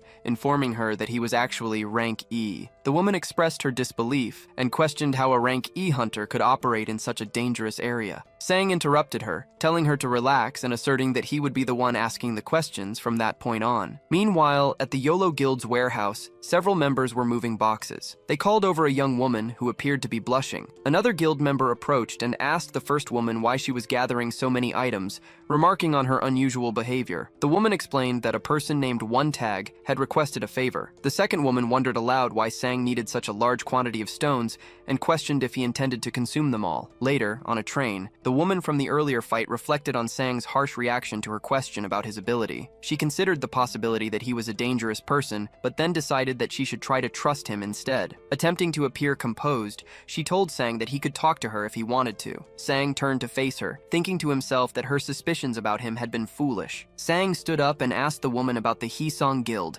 which she had mentioned while fleeing. Surprised, she questioned how a hunter could be unaware of them. Sang explained that he had only been a hunter for a short time and asked her to tell him about the guild's illicit activities. The woman revealed that Silver Moon is a puppet organization for the Hisong Guild, created to handle their unethical operations. She added that the Hisong Guild is controlled by a man with a mustache. Recalling someone else who had been harmed by them, Sang asked if she had also been captured by the Hisong Guild. The woman replied that he did not need to know that information. Having acquired the details he sought, Sang announced that he was leaving to continue hunting. The woman asked why he was departing so soon. He told her that if she did not wish to remain, she should make her way to the gate. He then turned and walked away. Sang remarked that he found her ability impressive. In response, she said that she disliked her power because it had many side effects and was designed primarily for killing. Sang then handed her Junmo's contact card. He advised her to call the agent if she was afraid of the Hisong Guild and needed a safer place to work, noting that the agent also held a strong dislike for the guild. With that, he departed to hunt monsters. As he left, Sang reflected that he should have made a greater effort to persuade her, as her poison ability could be very useful for his clones. During a subsequent fight, Sang's clone, number 1, suddenly collapsed and disappeared. This was a side effect of the poison ability, which Sang recognized as a significant drawback. Once the skill's cooldown period ended, he resummoned the clone, which appeared unclothed. He instructed it to get dressed, and after it was ready, he resumed hunting. Unseen by Sang, 2 large men were watching him from a distance. They appeared to be some of the hunters who had been gathering gems before he forced everyone to leave the area. Deciding to search for valuables themselves, they soon discovered a puddle of refined liquid crystal. The men discussed how a small amount of the substance was worth 100 times more than ordinary gems and could increase a person's stats by 0.5. However,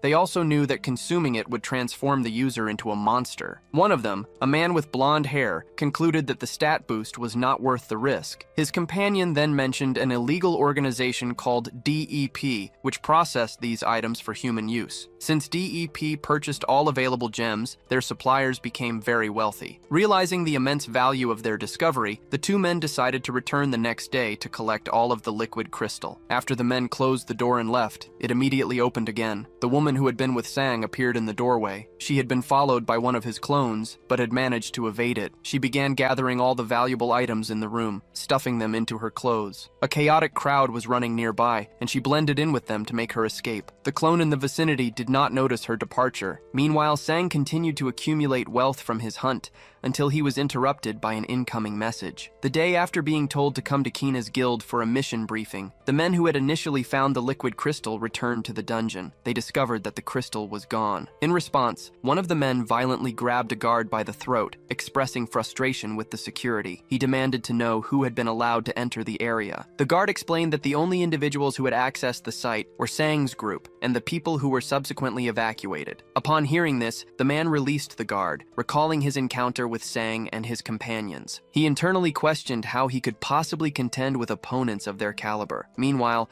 a female character who had escaped the earlier conflict was moving through the night. She felt relief at having met Sang, believing she would not have survived otherwise. She had also managed to acquire some gems from the incident. As she stopped to examine the gems she had taken, a business card fell from her pocket. She picked it up and remembered Sang's words. He had told her that her ability was impressive and offered her a place by giving her the number on the card. Despite this, her thoughts turned critical. She dismissed Sang as an idiot and decided she would not contact him simply because he had praised her skills. At the guild meeting, Tawan began the briefing. He stated that the mission was related to Odin's Tower, a place where Team 1, which included his sister, was currently trapped. Junmo appeared confused by this information.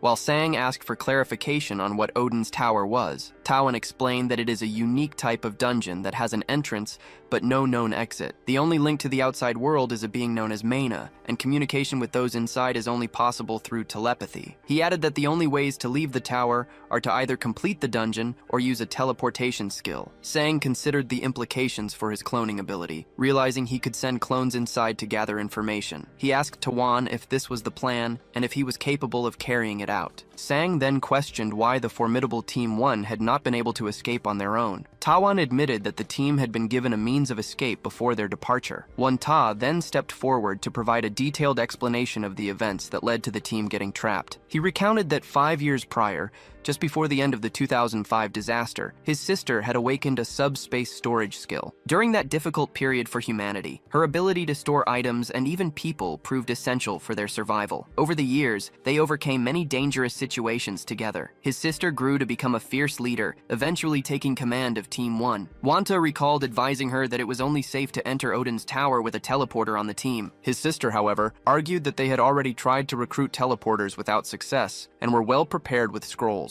She insisted that they needed to undertake the mission immediately to prevent their guild from falling behind its rivals. To prove their readiness, she showed Wanta their vast stockpile of supplies. Though he was reluctant, she convinced him, and the team set out for the tower. A friend later tried to reassure Wanta, urging him to trust his team and his own judgment as guild master. On that very day, he made the public announcement that Sang had seen when he was younger, an event Wanta described as a coincidence. Junmo then asked if any attempts had been made to contact the team. He explained that they had taken 10 telepathy scrolls to send back information. Communications proceeded as normal for the first few weeks. However, after about a month, something went wrong. In the communication tent set up at the tower's entrance, an operator was preparing a scroll to receive a message from the team, but the transmission he received was completely unexpected. Taewon continued his story about the tower, recalling the day his team used a scroll to establish contact with Team 1, who were trapped inside. He described how a teleportation portal opened next to them. When the first person emerged from the portal, he was severely wounded,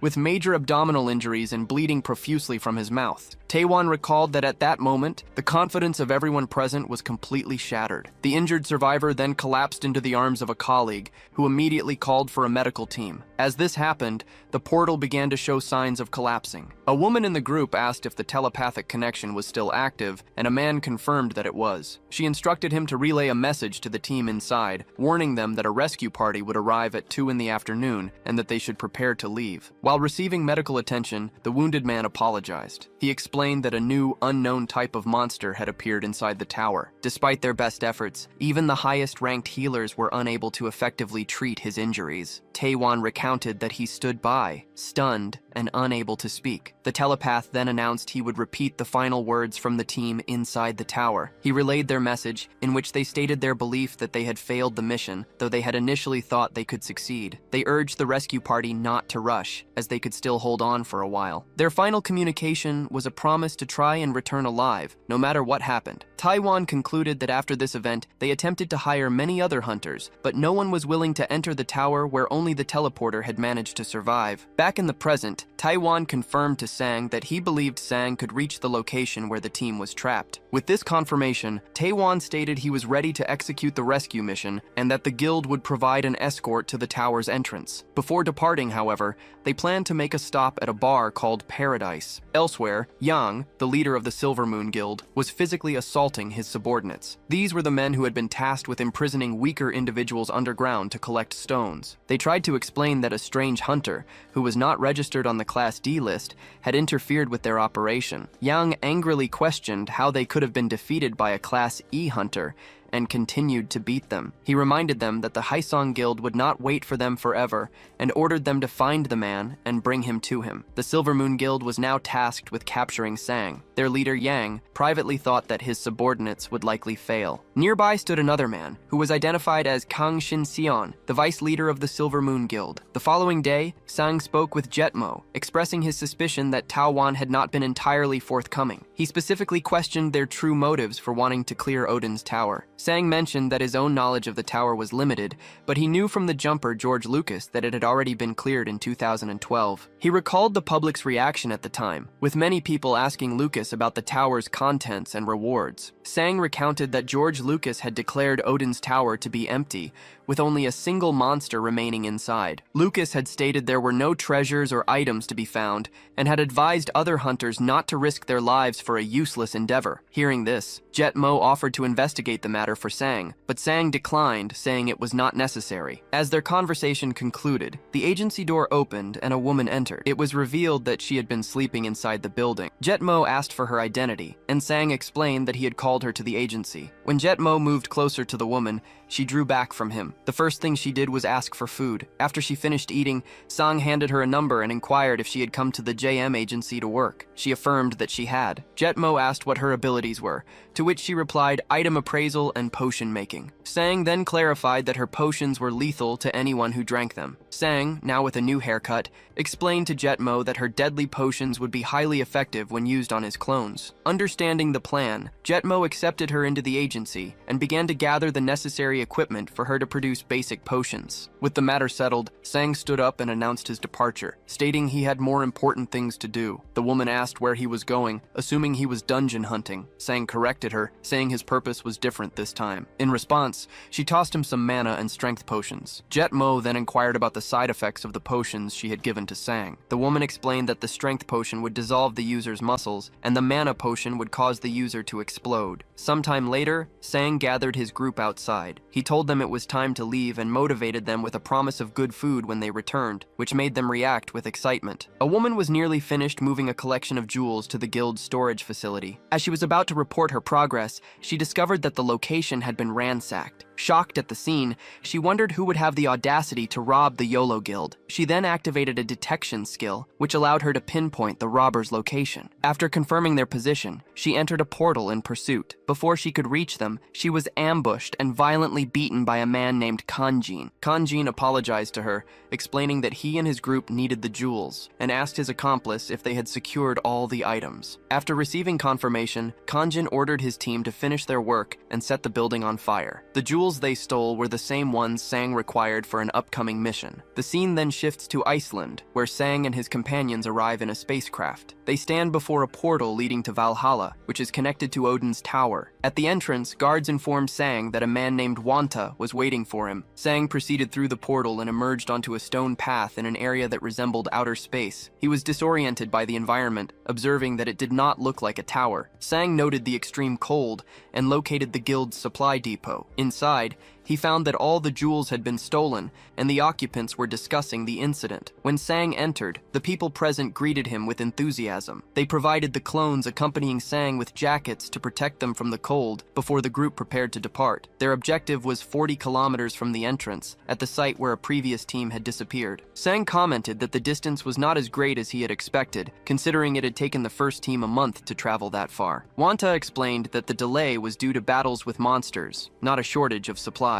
He then gave Sang 3 protective scrolls for the clones. Sang distributed the scrolls to clones numbered 4, 5, and 6, stating that they were essential to his plan. Sang asked for instructions on how to use the scrolls and was told to simply tear them, as each was linked to a fixed location. A woman in the depot added that Team 1 had been scheduled to investigate a specific area at 2 p.m., and she advised Sang to search for signs of a battle there. She then asked if he had any more questions. In response, Sang asked Wanta what he would like for dinner if Sang were to return unsuccessfully with his sister. Wanta replied that he would want a homemade meal. The clones gathered their swords and potions, and the team of 5 set out on their mission. Sang remained behind, sitting in a chair to activate his familiar ability. Back at the depot, a nervous Wanta acknowledged that the success of the mission was now entirely dependent on Sang. Sang's familiar ability was functioning correctly, allowing his summoned warriors to move through the severe snowstorm. The weather presented a major obstacle, making progress difficult even with his inherent resistance to the cold. He eventually arrived at Odin's tower, situated near a structure that appeared to be a frozen city. Upon his arrival, Sang experienced an unusual sensation. He realized he now possessed full and direct control over his primary familiar's body. This was an effect of his familiar skill reaching level 17, which had evolved the ability from simple sensory sharing to complete physical command. The new level of control was fundamentally different. Whereas he previously issued mental commands that the familiar would obey,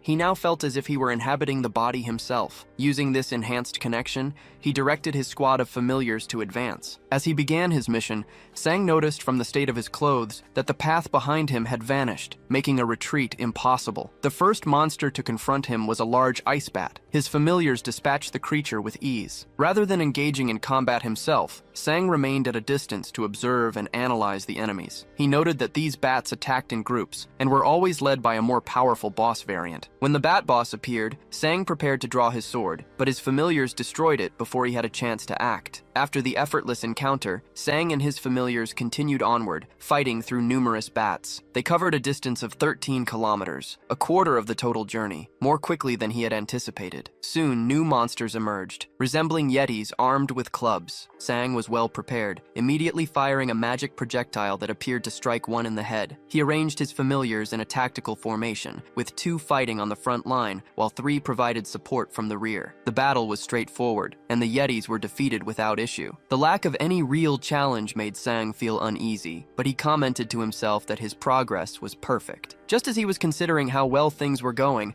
the ground beneath his familiar crumbled and gave way. In a different location, a woman in a tent asked a man named One Ta if he was certain Sang would be safe. One Ta told her not to worry. He explained that his original plan had been a small-scale infiltration to rescue a few people, with a second, larger group to follow later. However, Sang's growth rate had far exceeded all expectations. In just 6 months, his statistics had increased by nearly 20 points each, bringing his power to the level of a rank B hunter. One Ta also noted Sang's position as a CLO in the US Air Force. The woman observed that this meant Sang's individual strength was equivalent to an entire rank B team, and One Ta agreed with her assessment. He added that Sang would be even stronger if the Yoloville warehouse raid had succeeded. The woman then stated that besides the ice golem, no other monster on the first floor should pose a threat to him. One Ta confirmed that he had already warned Sang about the golem and was confident that he would be able to handle it. Meanwhile, Sang had landed inside a dangerous-looking area. He prepared for a difficult confrontation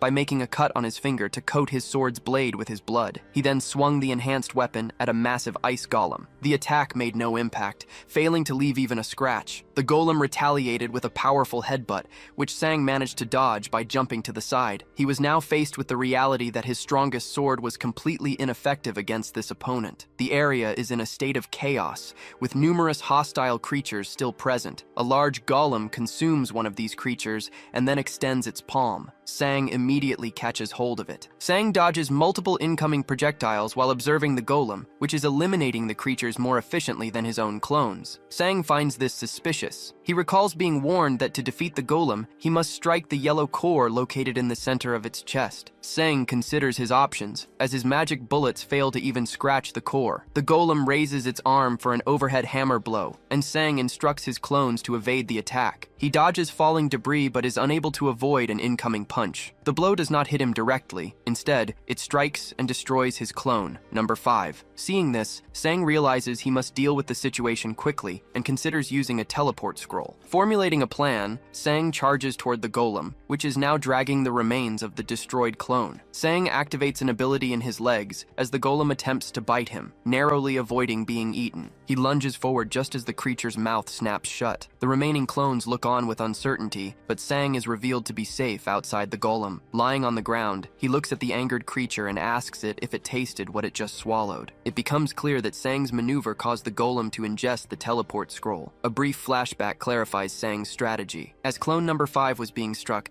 Sang decided that if he could not break the core, he would teleport it away instead. The scroll activated inside the golem, creating a portal that affected only its living component. The core vanished, and the golem was neutralized. With the golem defeated, Sang receives a significant increase to his strength, vitality, dexterity, and mana. His clone skill also levels up. He reflects that this particular skill had been stagnant for a long time compared to his others. He then decides against summoning a new clone. Meanwhile, the scene shifts to a man named George Lucas, who is taking a bath. A digital assistant presents him with a list of individuals who requested to see him that month. He becomes visibly distressed when he reviews the list. He asks his assistant if any of the requests came from South Korean guilds, and the assistant confirms there are none. George Lucas remarks that this is absurd and that things have changed. He instructs the assistant to reject all appointment requests and to proceed with the planned inauguration ceremony for his new academy. The scene changes again, focusing on a character named Baldy. He is approached by the man whom Sang had previously defeated. The man says that he has finally found Baldy after their last encounter. He asks Baldy how he managed to escape from a group he calls the Silver Moon Bastards. Baldy replies only that he received help, without revealing his rescuer's identity. He then mentions that their companion, Changwon, is tired. A knocking sound was heard at the door, which was then opened. A man identified as Kanjin immediately struck a chubby man with his fist,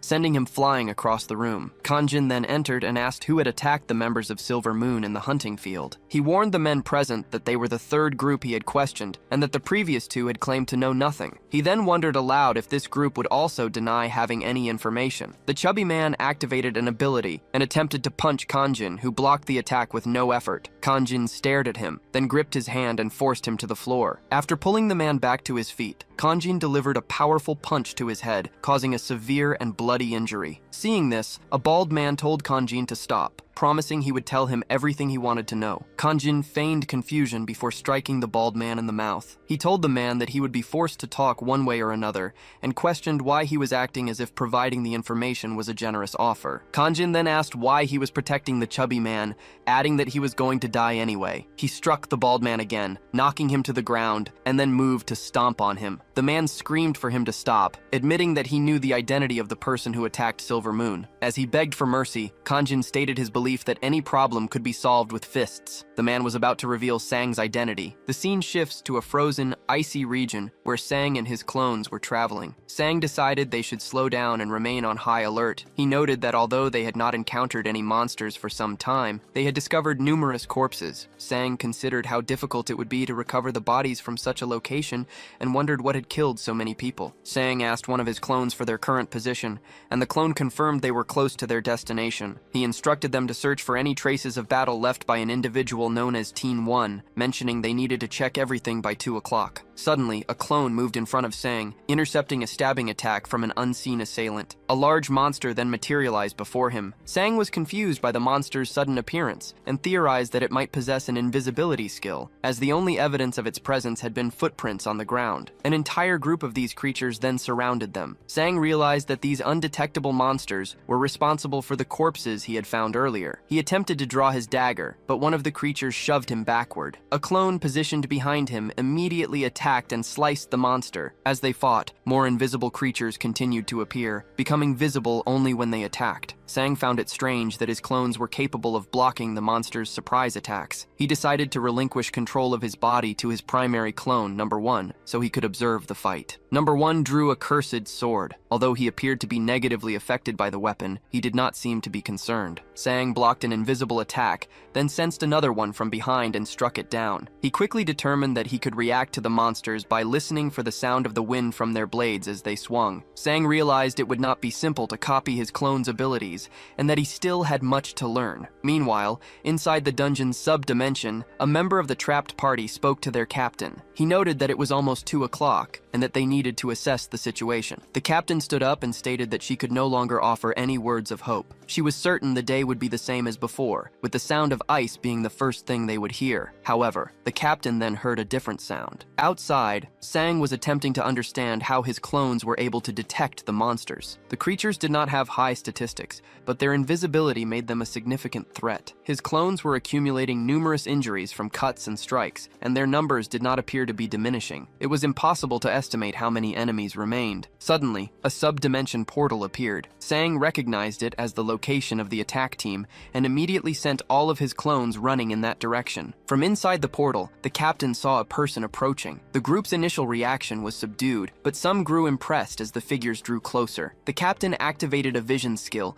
and saw that Sang was leading the entire swarm of monsters directly toward them. As he approached, Sang shielded his eyes and announced that he had come to save them. He then asked them to save him in return. After a brief hesitation, the captain ordered her squad into action. She instructed them to help the young man, and they deployed shields and magic. A defensive dome formed as one member began an incantation, activating a magic arrow skill. Multiple powers struck the pursuing monsters as Sang continued to run. The first clone managed to get inside the dome just in time, and the rescue party collapsed to the ground. The captain then closed the entrance with her shield. The captain thanked Sang, who identified himself as being from Rescue Team 1. The party members did not seem particularly impressed. After a moment, a woman asked if he was from the Canis Guild. Sang replied that he was, explaining that he came at the request of Guildmaster Il-Ta. The man expressed his relief that their guild had not abandoned them. The captain then asked about the condition of Seong-Ta, the team member who had escaped. Sang confirmed that Seong-Ta was alive, but had not yet regained consciousness. Sang noted her concern for her team, but interrupted to state that they needed to leave, reminding them that Il-Ta was waiting for their return. The woman informs Sang that they can leave, as she has brought teleportation scrolls. Sang notices that one scroll is missing from the original 10 and asks about its whereabouts. The woman hesitates before requesting another favor from him. Sang asks what she wants, and she explains that one of their comrades died during the mission. She recounts that their group was ambushed. Their healer was killed first, followed by an older team member. The woman expresses her desire to retrieve the body of their fallen comrade, so she is not left behind. She explains that during the chaos of the ambush, they opened a portal to escape. However, an invisible monster slipped through and killed the person managing the teleportation, forcing the survivors to flee immediately. Sang understands her request and asks for the body's location. The woman opens a spatial dimension to show him the area. Sang assesses that the location is not extremely far,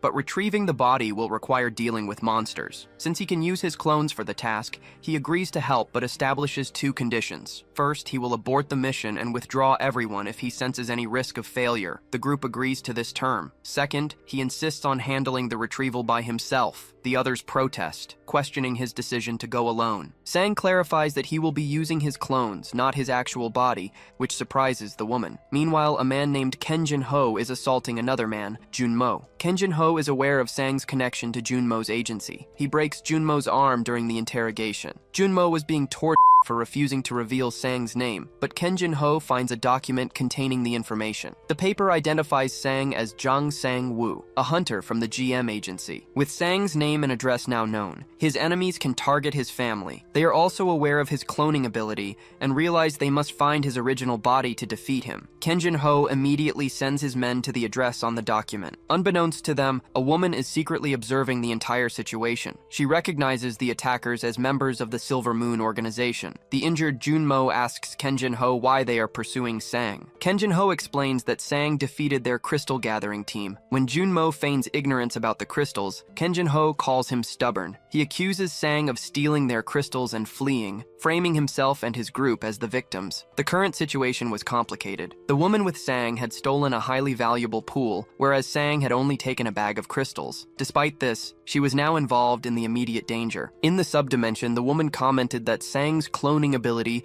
was unlike any she had seen before. Sang assured her that his clones were not illusions. He explained that she did not need to worry about their lives, as he could simply resummon them if they were destroyed. He then outlined his plan. Clones number 4 and 6 would wait at the door with a teleport scroll as a precaution. Meanwhile, he and clones number 2 and 3 would enter to retrieve the body and return. The woman expressed skepticism. The old man offered to help, but Sang declined, stating that it was his responsibility to ensure their safe escape. The woman then questioned his strategy, pointing out the inherent danger of using monsters to guarantee safety. Sang insisted that this was the plan and that its success depended on her trust. After a moment, she reluctantly reluctantly agreed to follow his lead. Sang drew his cursed sword. For the past 6 months, he had been increasing his stats by consuming crystals, which had also granted him a new skill. This passive ability, called Monster Devour, gave him a 12% chance to absorb a portion of a monster's stats whenever he killed one. This was the primary method he used to increase his attributes, although he was not yet satisfied with his progress. Standing before the portal, Sang gave the command to open it. He observed that the portal was powerful enough to consume mana explosions. He then instructed clone number 4 to pass him a knife. After receiving it, Sang threw his sword and a container of demon venom through the portal. He issued a final instruction for everyone to evacuate immediately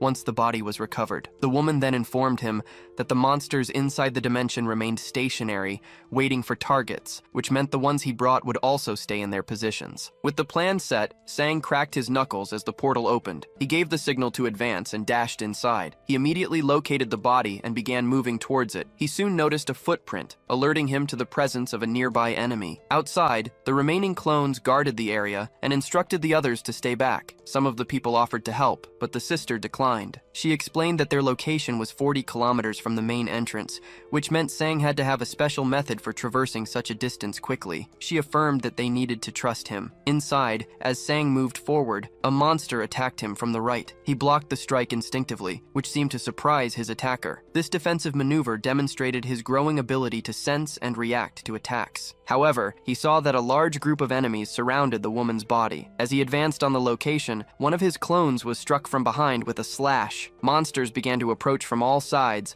prompting Sang to use a specific strategy. He opened a pot and consumed a potion, which significantly amplified his mana. With this boost, he fired a powerful projectile at a large corpse, an attack that effectively cleared the entire area of threats. Inside a separate location, the observers were stunned by Sang's diverse abilities, which included creating clones, wielding various weapons, and launching devastating attacks. Sang asked an injured companion if he was still able to move, and the man confirmed that he could. Sang then instructed him to retrieve a specific body. As they did, Sang sensed that the corpse's mana was dangerously unstable and on the verge of exploding. The body began to disintegrate, transforming into a form of dark sorcery. Deciding to act as a decoy, Sang drew the enemy's attention. An aura materialized above him, and he was quickly surrounded. Meanwhile, 2 of his clones collected the body. Sang then shouted for his companions to flee before stomping the ground with enough force to launch everyone into the air. The clones used this upward momentum to land ahead of the others and sprint towards a portal. The group escaped successfully, and one of the female members expressed her gratitude. After passing through the portal, the group began to cut a scroll to seal it. An older man present warned them not to do it yet, pointing out that someone was still on the other side. Sang explained that it was only a clone, and that its survival could no longer be guaranteed. The clone, which appeared fully conscious, looked back at the group before they departed. As a result of the battle,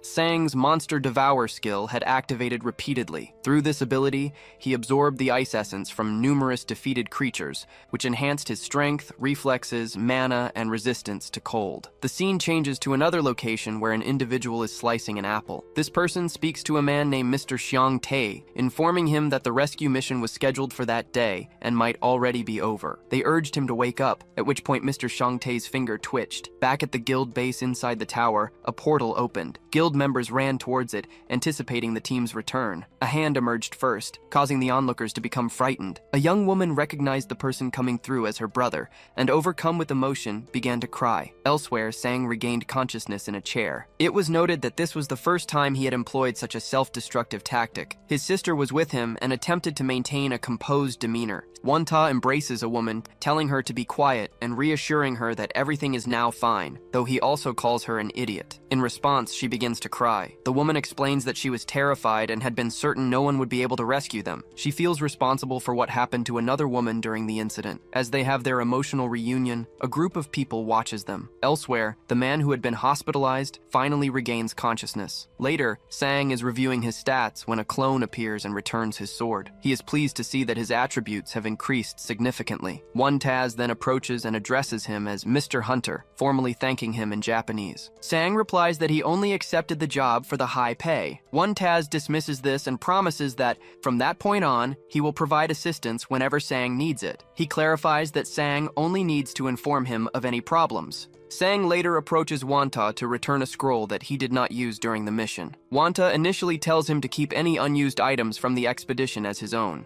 Sang refuses the offer, insisting that the scroll belongs to the guild and that he would feel wrong keeping it. Junmo then takes the scroll back. The sister expresses her surprise, remarking that Sang had apparently been present with them the entire time. One Taz explains that Sang remains stationary while using a familiar skill to control his creatures from a distance. The sister now believes the explanation, admitting she had previously thought it was a story made up to calm them down. One Taz observes Sang and contemplates how powerful he might become in the future. Outside, Sang remarks to One Taz that he will likely be busy now. One Taz confirms this, stating that he must check on everyone's health and also make preparations for funerals. Sang's phone, which was inactive inside the dungeon, suddenly receives numerous notifications. He checks the messages and is shocked to learn that Junmo has been abducted by members of Silvermoon. The message includes Junmo's current location, which is being tracked. Sang becomes visibly angry and informs One Taz that he needs to leave immediately. When One Taz asks why, Sang explains that Silvermoon has kidnapped Junmu. One Taz questions the motive,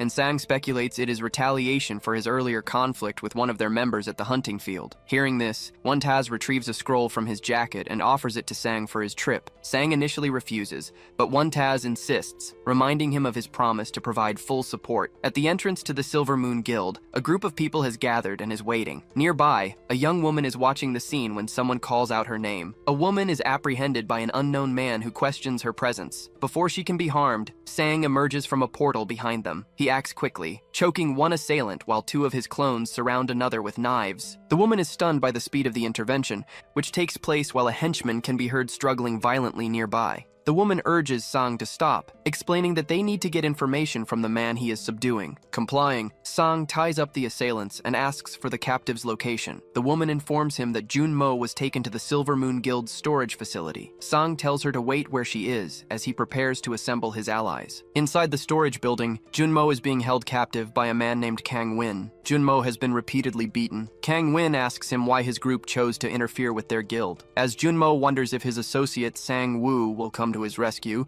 one of Kang Win's men reports that Sang Woo is abroad and will not be back for several hours. Just as the captors consider ordering food, a powerful blow strikes the door. The metal door is cut open from the outside and bursts inward. Sang enters and asks the men if they are from the Silvermoon Guild. Kang Win expresses surprise, stating he had expected Sang's arrival to be much later. Some of his men, who seem to know about Sang's abilities, ask about his other masked companions, prompting Kang Win to order them to capture the clones. While a weakened Junmo shouts for him to stop, Sang confronts the guild members with an expression of intense anger. The first man who attacks is met with an elbow to the chin that dislocates his jaw, followed by Sang grabbing and breaking his arm. When another henchman in a suit steps in to help, Sang breaks his arm as well. With all of his subordinates swiftly incapacitated on the floor, Kang Win calls them useless. He observes that Sang defeated them all without moving from his initial position. Kang Win calls for a pause, stating that he wants to ask a question as a precaution. He then asks Sang where he has hidden the crystals. Sang seems confused by the question, recalling only that he had picked up some ordinary stones. He warns Kang Win that he has crossed a line and that the conflict will not end peacefully. Kang Win retorts that Sang is the arrogant one, revealing that he investigated Sang's office and acknowledges his physical strength. Based on the ease with which he defeated the henchman,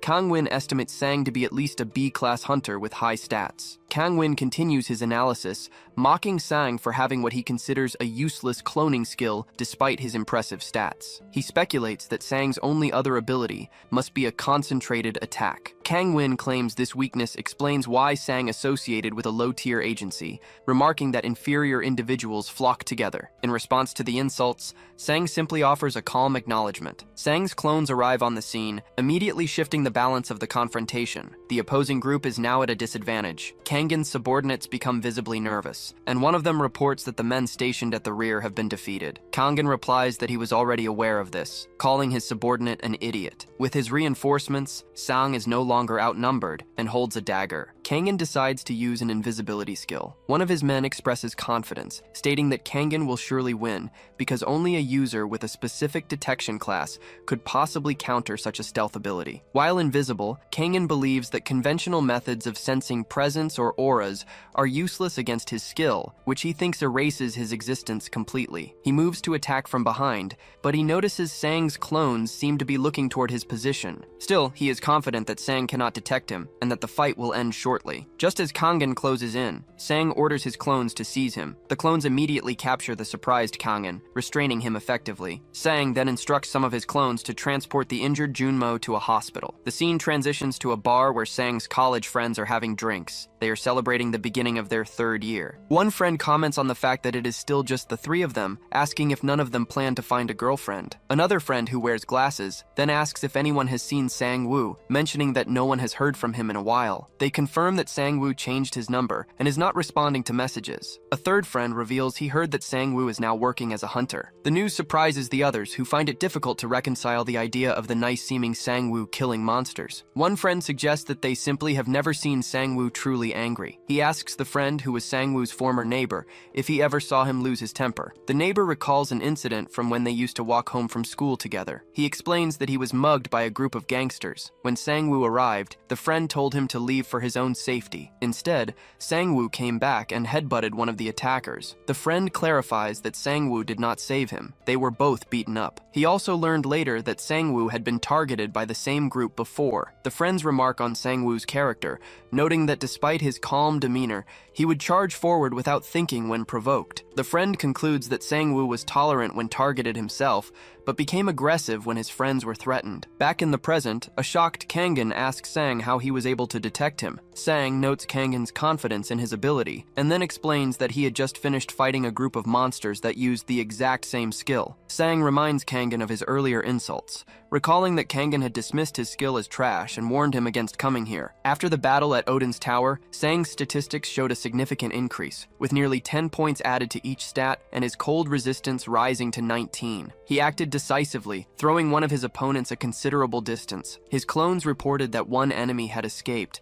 but that all the others had been subdued. Sang instructed them to take Junmu to the hospital for treatment, telling him not to worry. Nearby, the defeated Kanjin struggled to get up. He thought about the official report, which listed Sang's strength at only 19, a number that was clearly inaccurate given the current circumstances. He also noted that Sang's clones were formidable, realizing that being caught by even 2 of them would be decisive. Convinced that such a large increase in stats was impossible without an external aid, Kanjin scanned his opponent and noticed a potion in Sang's pocket. Kanjin managed to stand and addressed Sang, admitting that he had underestimated him and had not expected such a response. He stated that he would not make that mistake again, and that he would demonstrate the power of a true Class B hunter. His own stats were revealed to be 25 in strength and 35 in reflex. He declared that Sang had not yet seen his full capabilities and rushed forward to attack. Sang simply stated that he had no interest in seeing everything a man had. While advancing, Kanjin realized his movements were being detected. He concluded that, however unlikely it seemed, they were sensing the air currents around him. To counter this, he began to move in a way that stirred up the air, creating a noisy environment to mask his position. Sang observed that his opponent's speed would now make it more difficult to react. Despite the chaotic movement, Sang turned and blocked an incoming attack. He then struck Kanjin on the head, calling him an idiot. Sang explained that the resulting smoke and dust made his opponent's position even easier to see. Kanjin was knocked to the ground, where he began laughing maniacally. Sang asked what was so amusing. He then discovered that during the exchange,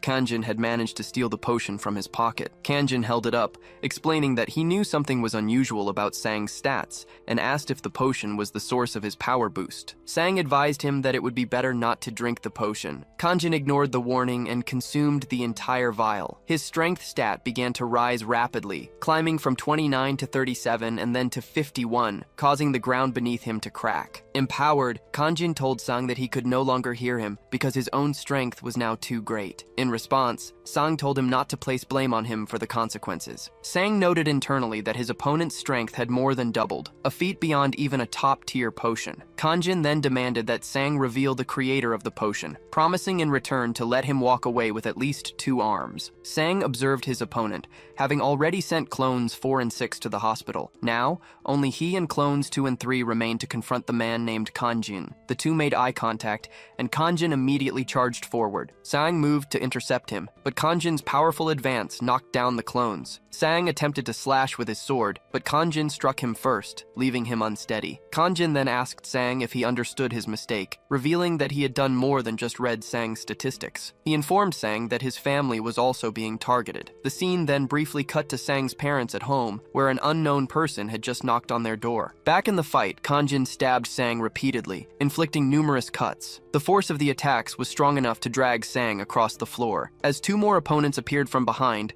the clones moved to engage them. Sang, bleeding onto his blade, retaliated with a powerful swing that sliced Kanjin's sword in half. Furious, Kanjin activated a skill and punched Sang directly. The blow threw Sang backward, causing him to crash into a wall on the other side of the room. At the same time, another clone was struck in the stomach. Kanjin dodged an attack from behind and countered with a strike to his attacker's jaw. While this occurred, Sang began to feel the effects of a potion he had consumed earlier. His friends, watching from a safe distance, commented on Sang overconfidence. Sang told them to be quiet, asserting that he would win. He then asked Sang if he had a backup plan, but Sang only instructed everyone else to find cover. Kanjin seemed annoyed by Sang's refusal to surrender and questioned why he continued to fight. Sang was biding his time, waiting for the potion to take full effect. Kanjin pulled out his phone and told Sang he would order some photographs to clarify the situation. He spoke into the phone, asking his subordinates if they had arrived at the location and instructing them to cut off their target's fingers and send him the pictures. Suddenly, Kanjin lost control of his arm and dropped the phone. He collapsed to the ground as his body began to take on a melting, slime-like appearance. Sang remarked that the potion was finally working. The substance was causing Kanjin's muscles to dissolve, leaving him confused and weak. Sang reminded Kanjin that he had warned him not to drink it. In a panic,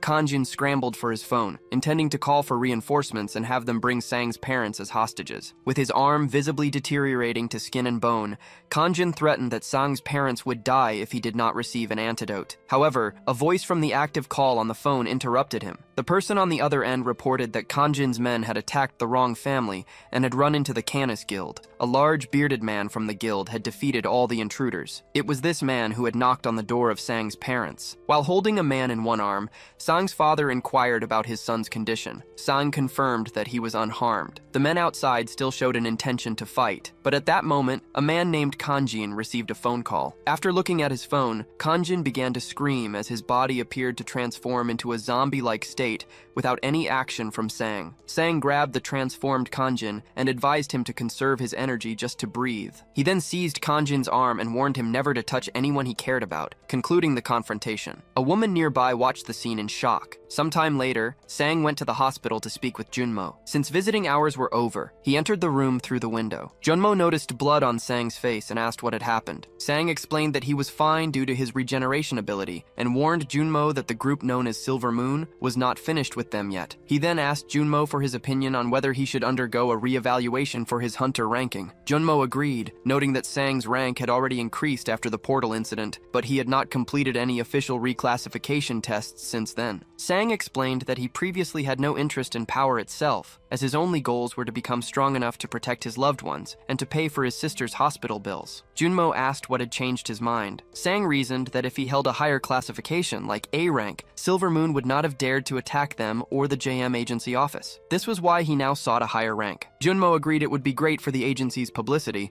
but cautioned that it would also attract significant attention and could lead to more frequent confrontations. Sang confirmed that his decision was final. The scene shifts to Sang arriving at a facility to retake his evaluation. An evaluator named Sang Woo, who possessed a cloning skill, asked Sang if he had come alone, remarking that the test was normally taken by a group. Junmo had previously explained that lower-ranked hunters are tested in groups because monsters are typically stronger than a hunter of the same rank, but Sang's abilities were an exception. Sang simply informed the evaluator that he had always operated alone. Sang Woo explained that to be re-ranked, Sang needed to kill a monster one classification above his own and submit proof to the association. Sang asked if it was possible to skip the DC and B rank tests at once. The evaluator denied the request, stating that a hunter can only register for the test immediately above their current rank. Sang then asked for his assigned monster. The evaluator told him to kill a fishman, warning that its skin was extremely tough and impervious to bullets. After receiving the assignment,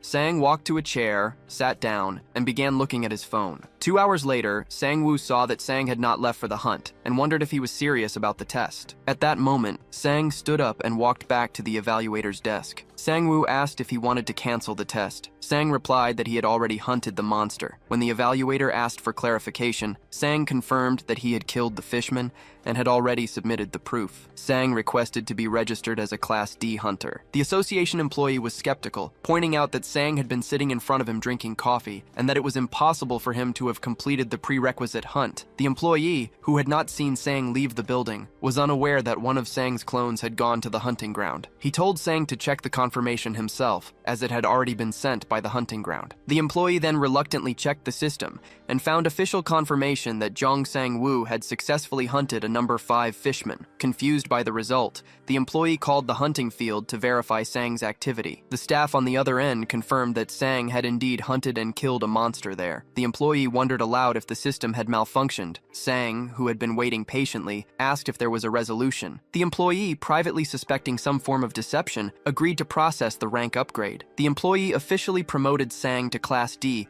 but informed him that he would report the unusual circumstances of the test. In response, Sang immediately asked to be registered for the Class C evaluation. Later, at night, a girl was walking with a bag of crystals while talking to Sang. She apologized to him, admitting that it was her fault Jam had been attacked. She then confessed that she was the one who had stolen the crystal jewels from the field. Upon hearing her confession, Sang's expression grew serious. The girl became frightened, questioning why she had told him the truth after witnessing his previous actions. However, Sang reassured her, stating that the blame was not hers, but belonged to those who had tried to harm him and his family. He told her not to worry. He clarified that the matter of the stolen crystals was an issue between her and Silver Moon, and that he would not get involved. He also noted that she was unaware of what Silver Moon and High Scion had done to her. The girl, trembling, put on her hat, thanked him, and quickly ran away. Back at the Hunter Association, the same employee informed Sang that he had passed the evaluations for both Class C and Class B. Sang stood up and stated that he was finished for the day. Surprised, the employee repeated his words as a question. At that moment,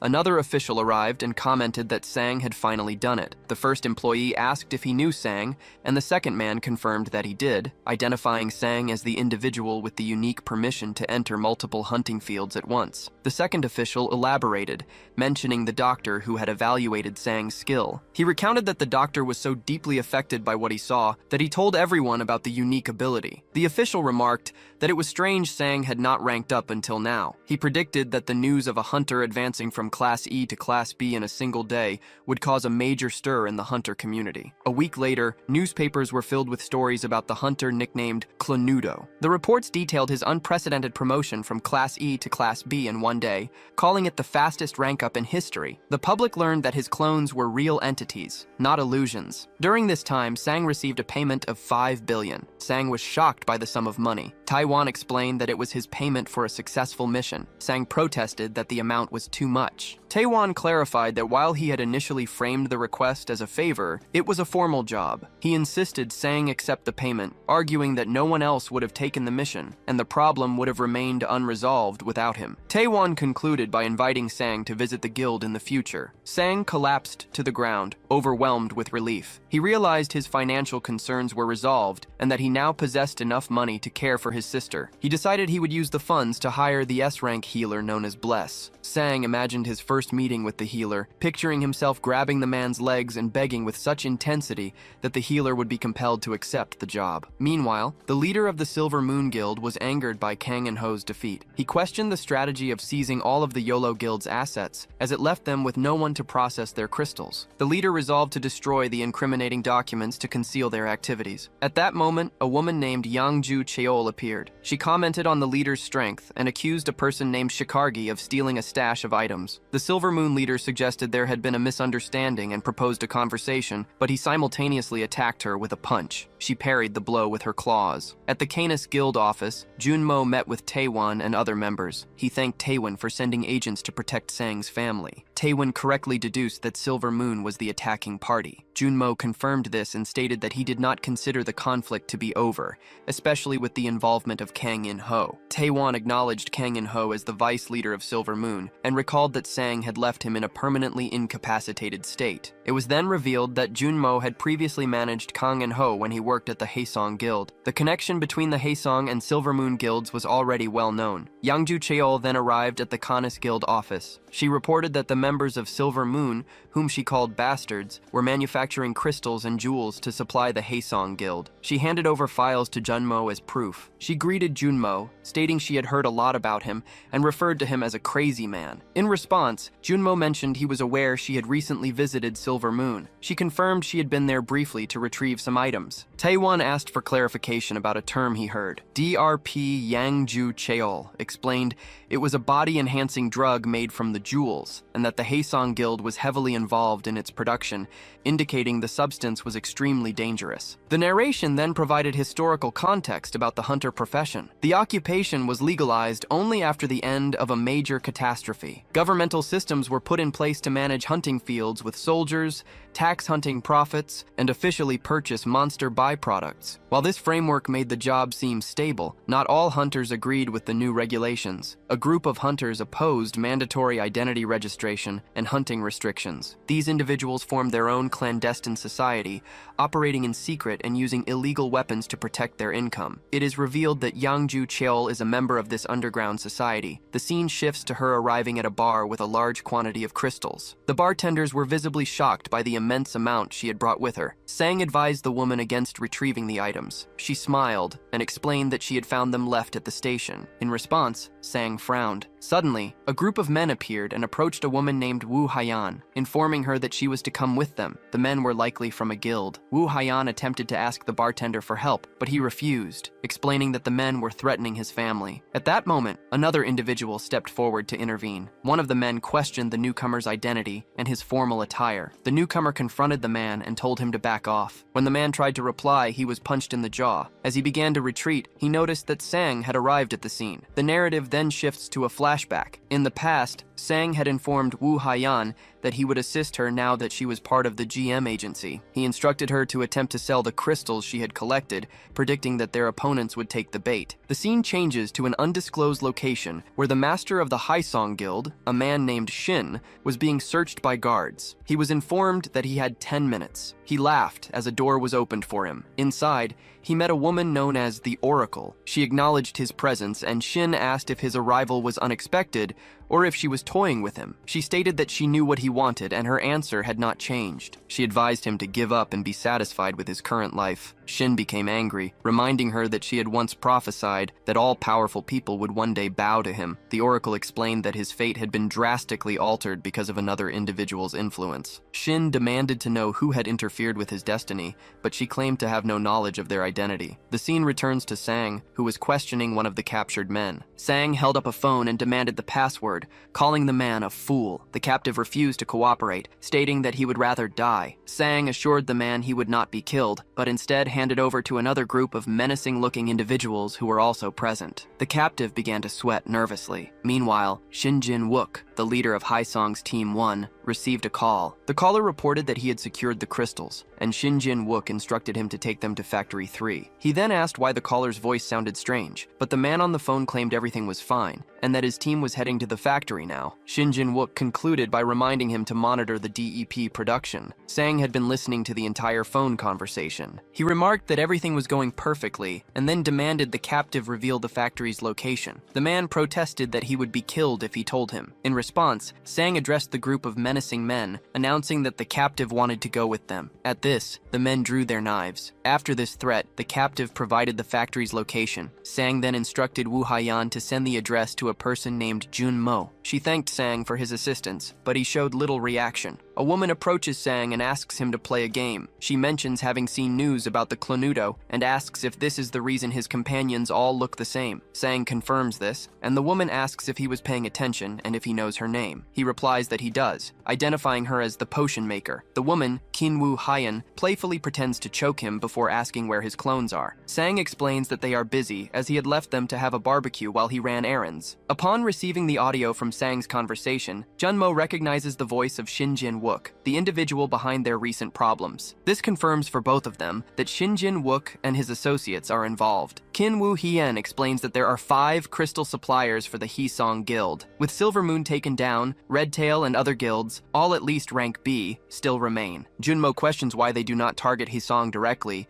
as selling crystals is illegal. She acknowledges the idea but points out the difficulty, as Hisong is led by the strongest hunter in Korea. Wonta advises Junmo to be cautious and avoid walking alone. Junmo agrees and says he will also warn Sun Wu. Taewon remarks that Sun Wu likely does not need such a warning, as it seems improbable that anyone could successfully kidnap him. Junmo then sends a message to Sang, confirming that the material is a component for a drug called DEP. He tells Qin Wu Hien to remain at the office until the situation is resolved. She asks if the office trashed by Silver Moon has already been repaired. Sang replies that she will be surprised when she sees the new office. Junmo arrives to show Qin Wu Hien the new, extensively renovated office, which now includes new meeting rooms and a fully equipped laboratory specifically for her. Junmo also points out that there are rooms in the back where she can stay if needed. As she reacts to the offer, Junmo receives a phone call, and his expression changes drastically. The call was to inform him of an emergency at the hospital, requiring Sang's immediate presence. Meanwhile, in Silver Moon's storage room, a man stands over a pool of blood on the floor and calls for someone to come out. A slime-like entity emerges from the ground, followed by several masked figures. The man asks for the location of Yang Ju Chil, who he is told is being held in the basement of the Yolo Guild. The masked figure confirms that everything, including the crystals, was taken, and that their enemies seem to know the location of the factory, likely due to Sang's investigation. The lead figure then hands vials to his subordinate, instructing him on who to use them on. He states that if his enemies want the drug, he will give it to them, even in its unperfected state. In the Yolo Guild basement, Yang Ju Chil is still tied up when the slime creature appears. The creature holds a syringe containing the drug and injects the substance into Yang's neck. Elsewhere, Wunta and a female companion are walking, discussing their plan to extract information from Yang. She teases him, suggesting he is only accompanying her to prevent her from being kidnapped. Suddenly, she smells something burning and notices a large amount of smoke. Both of them begin to run toward the source. Amidst a fire, a transformed monster is discovered. Nearby, an injured civilian is found on the ground. When questioned, the man explains that a monster had appeared in the basement and that the Class B squad was unable to defeat it. This information suggests the creature is at least a rank A monster. A woman on the scene wonders how the monster appeared without a portal. She then recognizes a distinct scar on its face and identifies the creature as Yang Chil. In a separate location, Kangen is in a hospital bed in a weakened state. A masked individual appears and prepares to inject him with a substance. A woman carrying a digital panel confronts the intruder, telling him he will not be allowed to do as he pleases. The masked man vanishes and reappears beside her, threatening to use the injection on her instead. Just then, Sang arrives and strikes the man with a shoulder tackle to the chest. Meanwhile, the battle against the monster Yang Chil rages on, causing explosions and destroying buildings. The fighters are perplexed because they knew Yang Chil as a strong rank B hunter, not a rank A monster. One of the women recalls a past conversation about a substance called DEP, which was used for body enhancement. Seeing the transformed Yang Chil, she realizes the connection and deduces that their enemies are likely targeting the Silver Moon Guild. This means Kangen is also in danger at the hospital. It is revealed that Siona, the woman with the digital panel, had contacted Junmo, who in turn alerted Sang, enabling his timely intervention. During the fight, the monster roars. A female hunter summons a creature resembling a nine-tailed fox,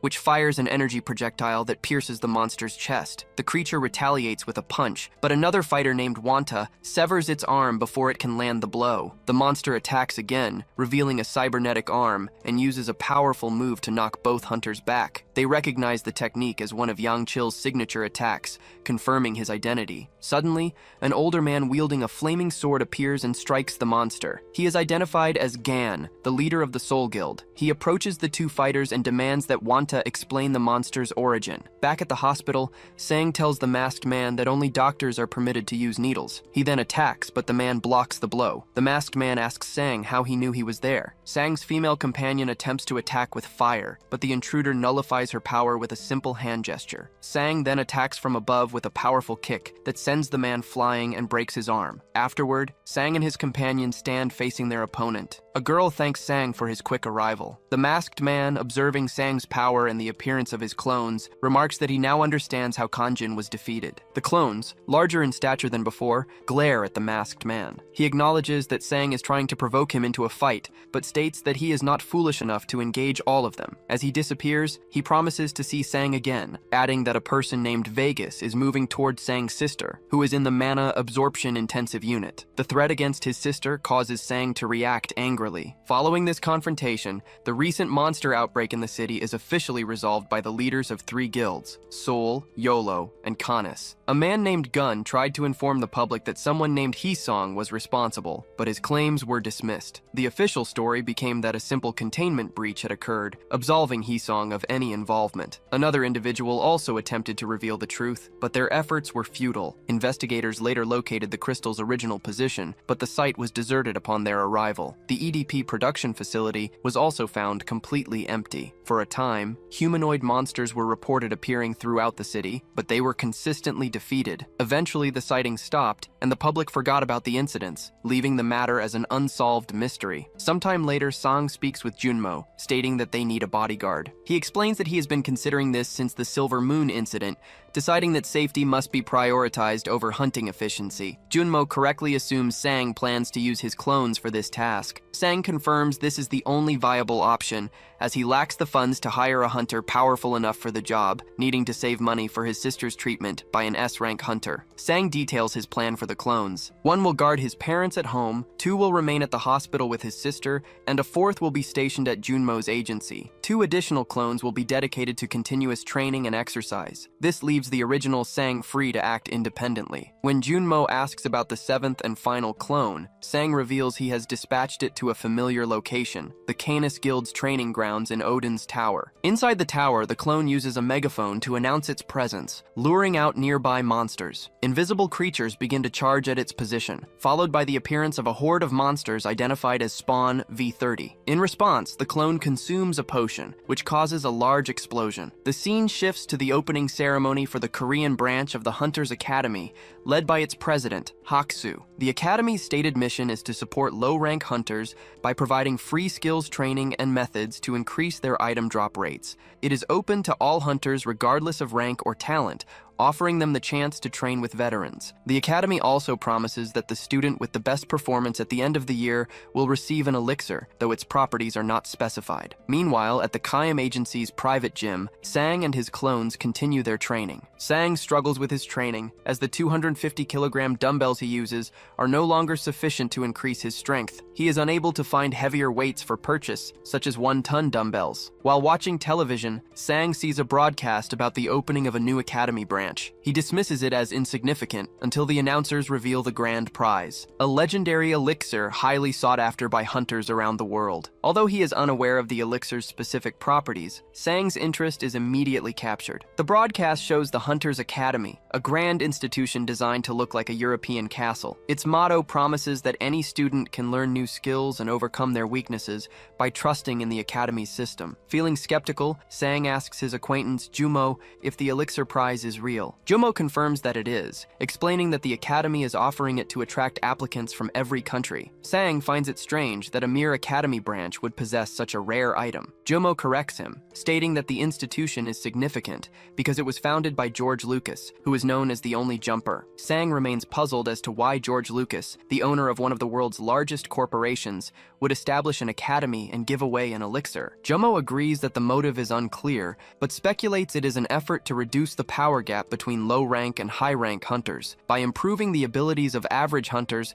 they could reduce casualties during monster-related incidents. Jumo also adds that the Academy seems to prefer applicants with weaker skills. Hearing this, Sang regrets having worked to raise his rank so quickly. However, Jumo reassures him that he may still qualify for admission based on other criteria. Jumo then points out that Sang's low-quality skills are an advantage. His main abilities, Strong Strike and Magic Bullet, are both F rank, whereas a typical B rank hunter would have around 70 skills of various grades. Sang has managed to advance using only his base stats and his clones. Patting him on the shoulder, Jumo tells Sang that his lack of quality skills makes him a guaranteed candidate for admission. When Sang asks him to stop, Jumo mentions a donation-based admission system. Sang asks for more details, and Jumo reminds him of the prize money he won from the Canis incident. Sang considers the cost, believing that even 5 billion won would be a worthy price to cure his sister with the elixir. Later, at an event, the Academy's president gives a speech. He publicly acknowledges Sang, stating it is an honor to have him. Embarrassed, Sang replies that he is not special, but the president praises him and reveals that Sang donated 2.5 billion won to the school. Sang thanks him, but privately feels the situation is suspicious, as if he simply bought his way in. He reaffirms to himself that he would pay up to 10 billion won to acquire the elixir. Around him, other guests whisper, identifying him as Jang Sang-woo, the clone user, and wondering if he is a clone. Sang ignores them, thinking that with his current level, he is confident he can reach the end-of-year competition. The director announced that 2 B-rank hunters would be enrolling in the academy that year. Sang learned that the second B-rank hunter's identity was confidential,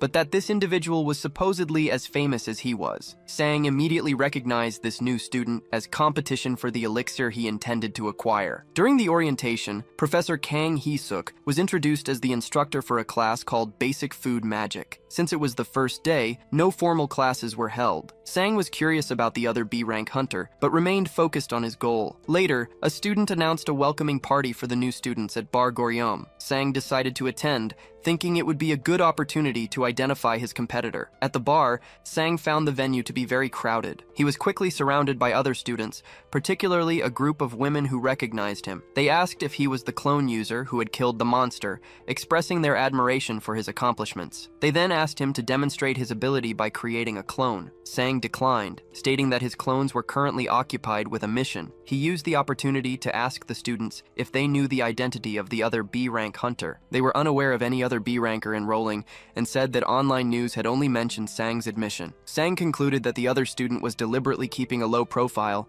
and was probably not at the party. Deciding to leave, he announced his departure to the group. The female students urged him to stay and offered him a large alcoholic beverage. Sang consumed the entire drink, thanked them, and left the bar, leaving the others surprised. Due to his poison resistance, the alcohol had no effect on him. As he walked, he reflected on how his life had become more serious, leaving little time for socializing as he had with friends in the past. While on his way, an individual in a cap approached and asked for directions to the student party. Sang provided the directions and mentioned that the event was still in progress. The person asked why he was leaving so early. Sang explained he was heading home because he didn't know anyone there. He then recognized the person's voice just as she asked if he would like to have a drink with her. The person was Yan, a former student of his. She confirmed that he should recognize her. Sang asked why she was at the academy, and she revealed that she was also a new student. He questioned if this meant she had failed the university entrance exam he had helped her study for. Yan avoided answering, instead commenting on the cold weather and reiterating her desire for a drink. Sang understood that he needed to stay and have a drink to obtain the information he wanted. The woman requested a drink,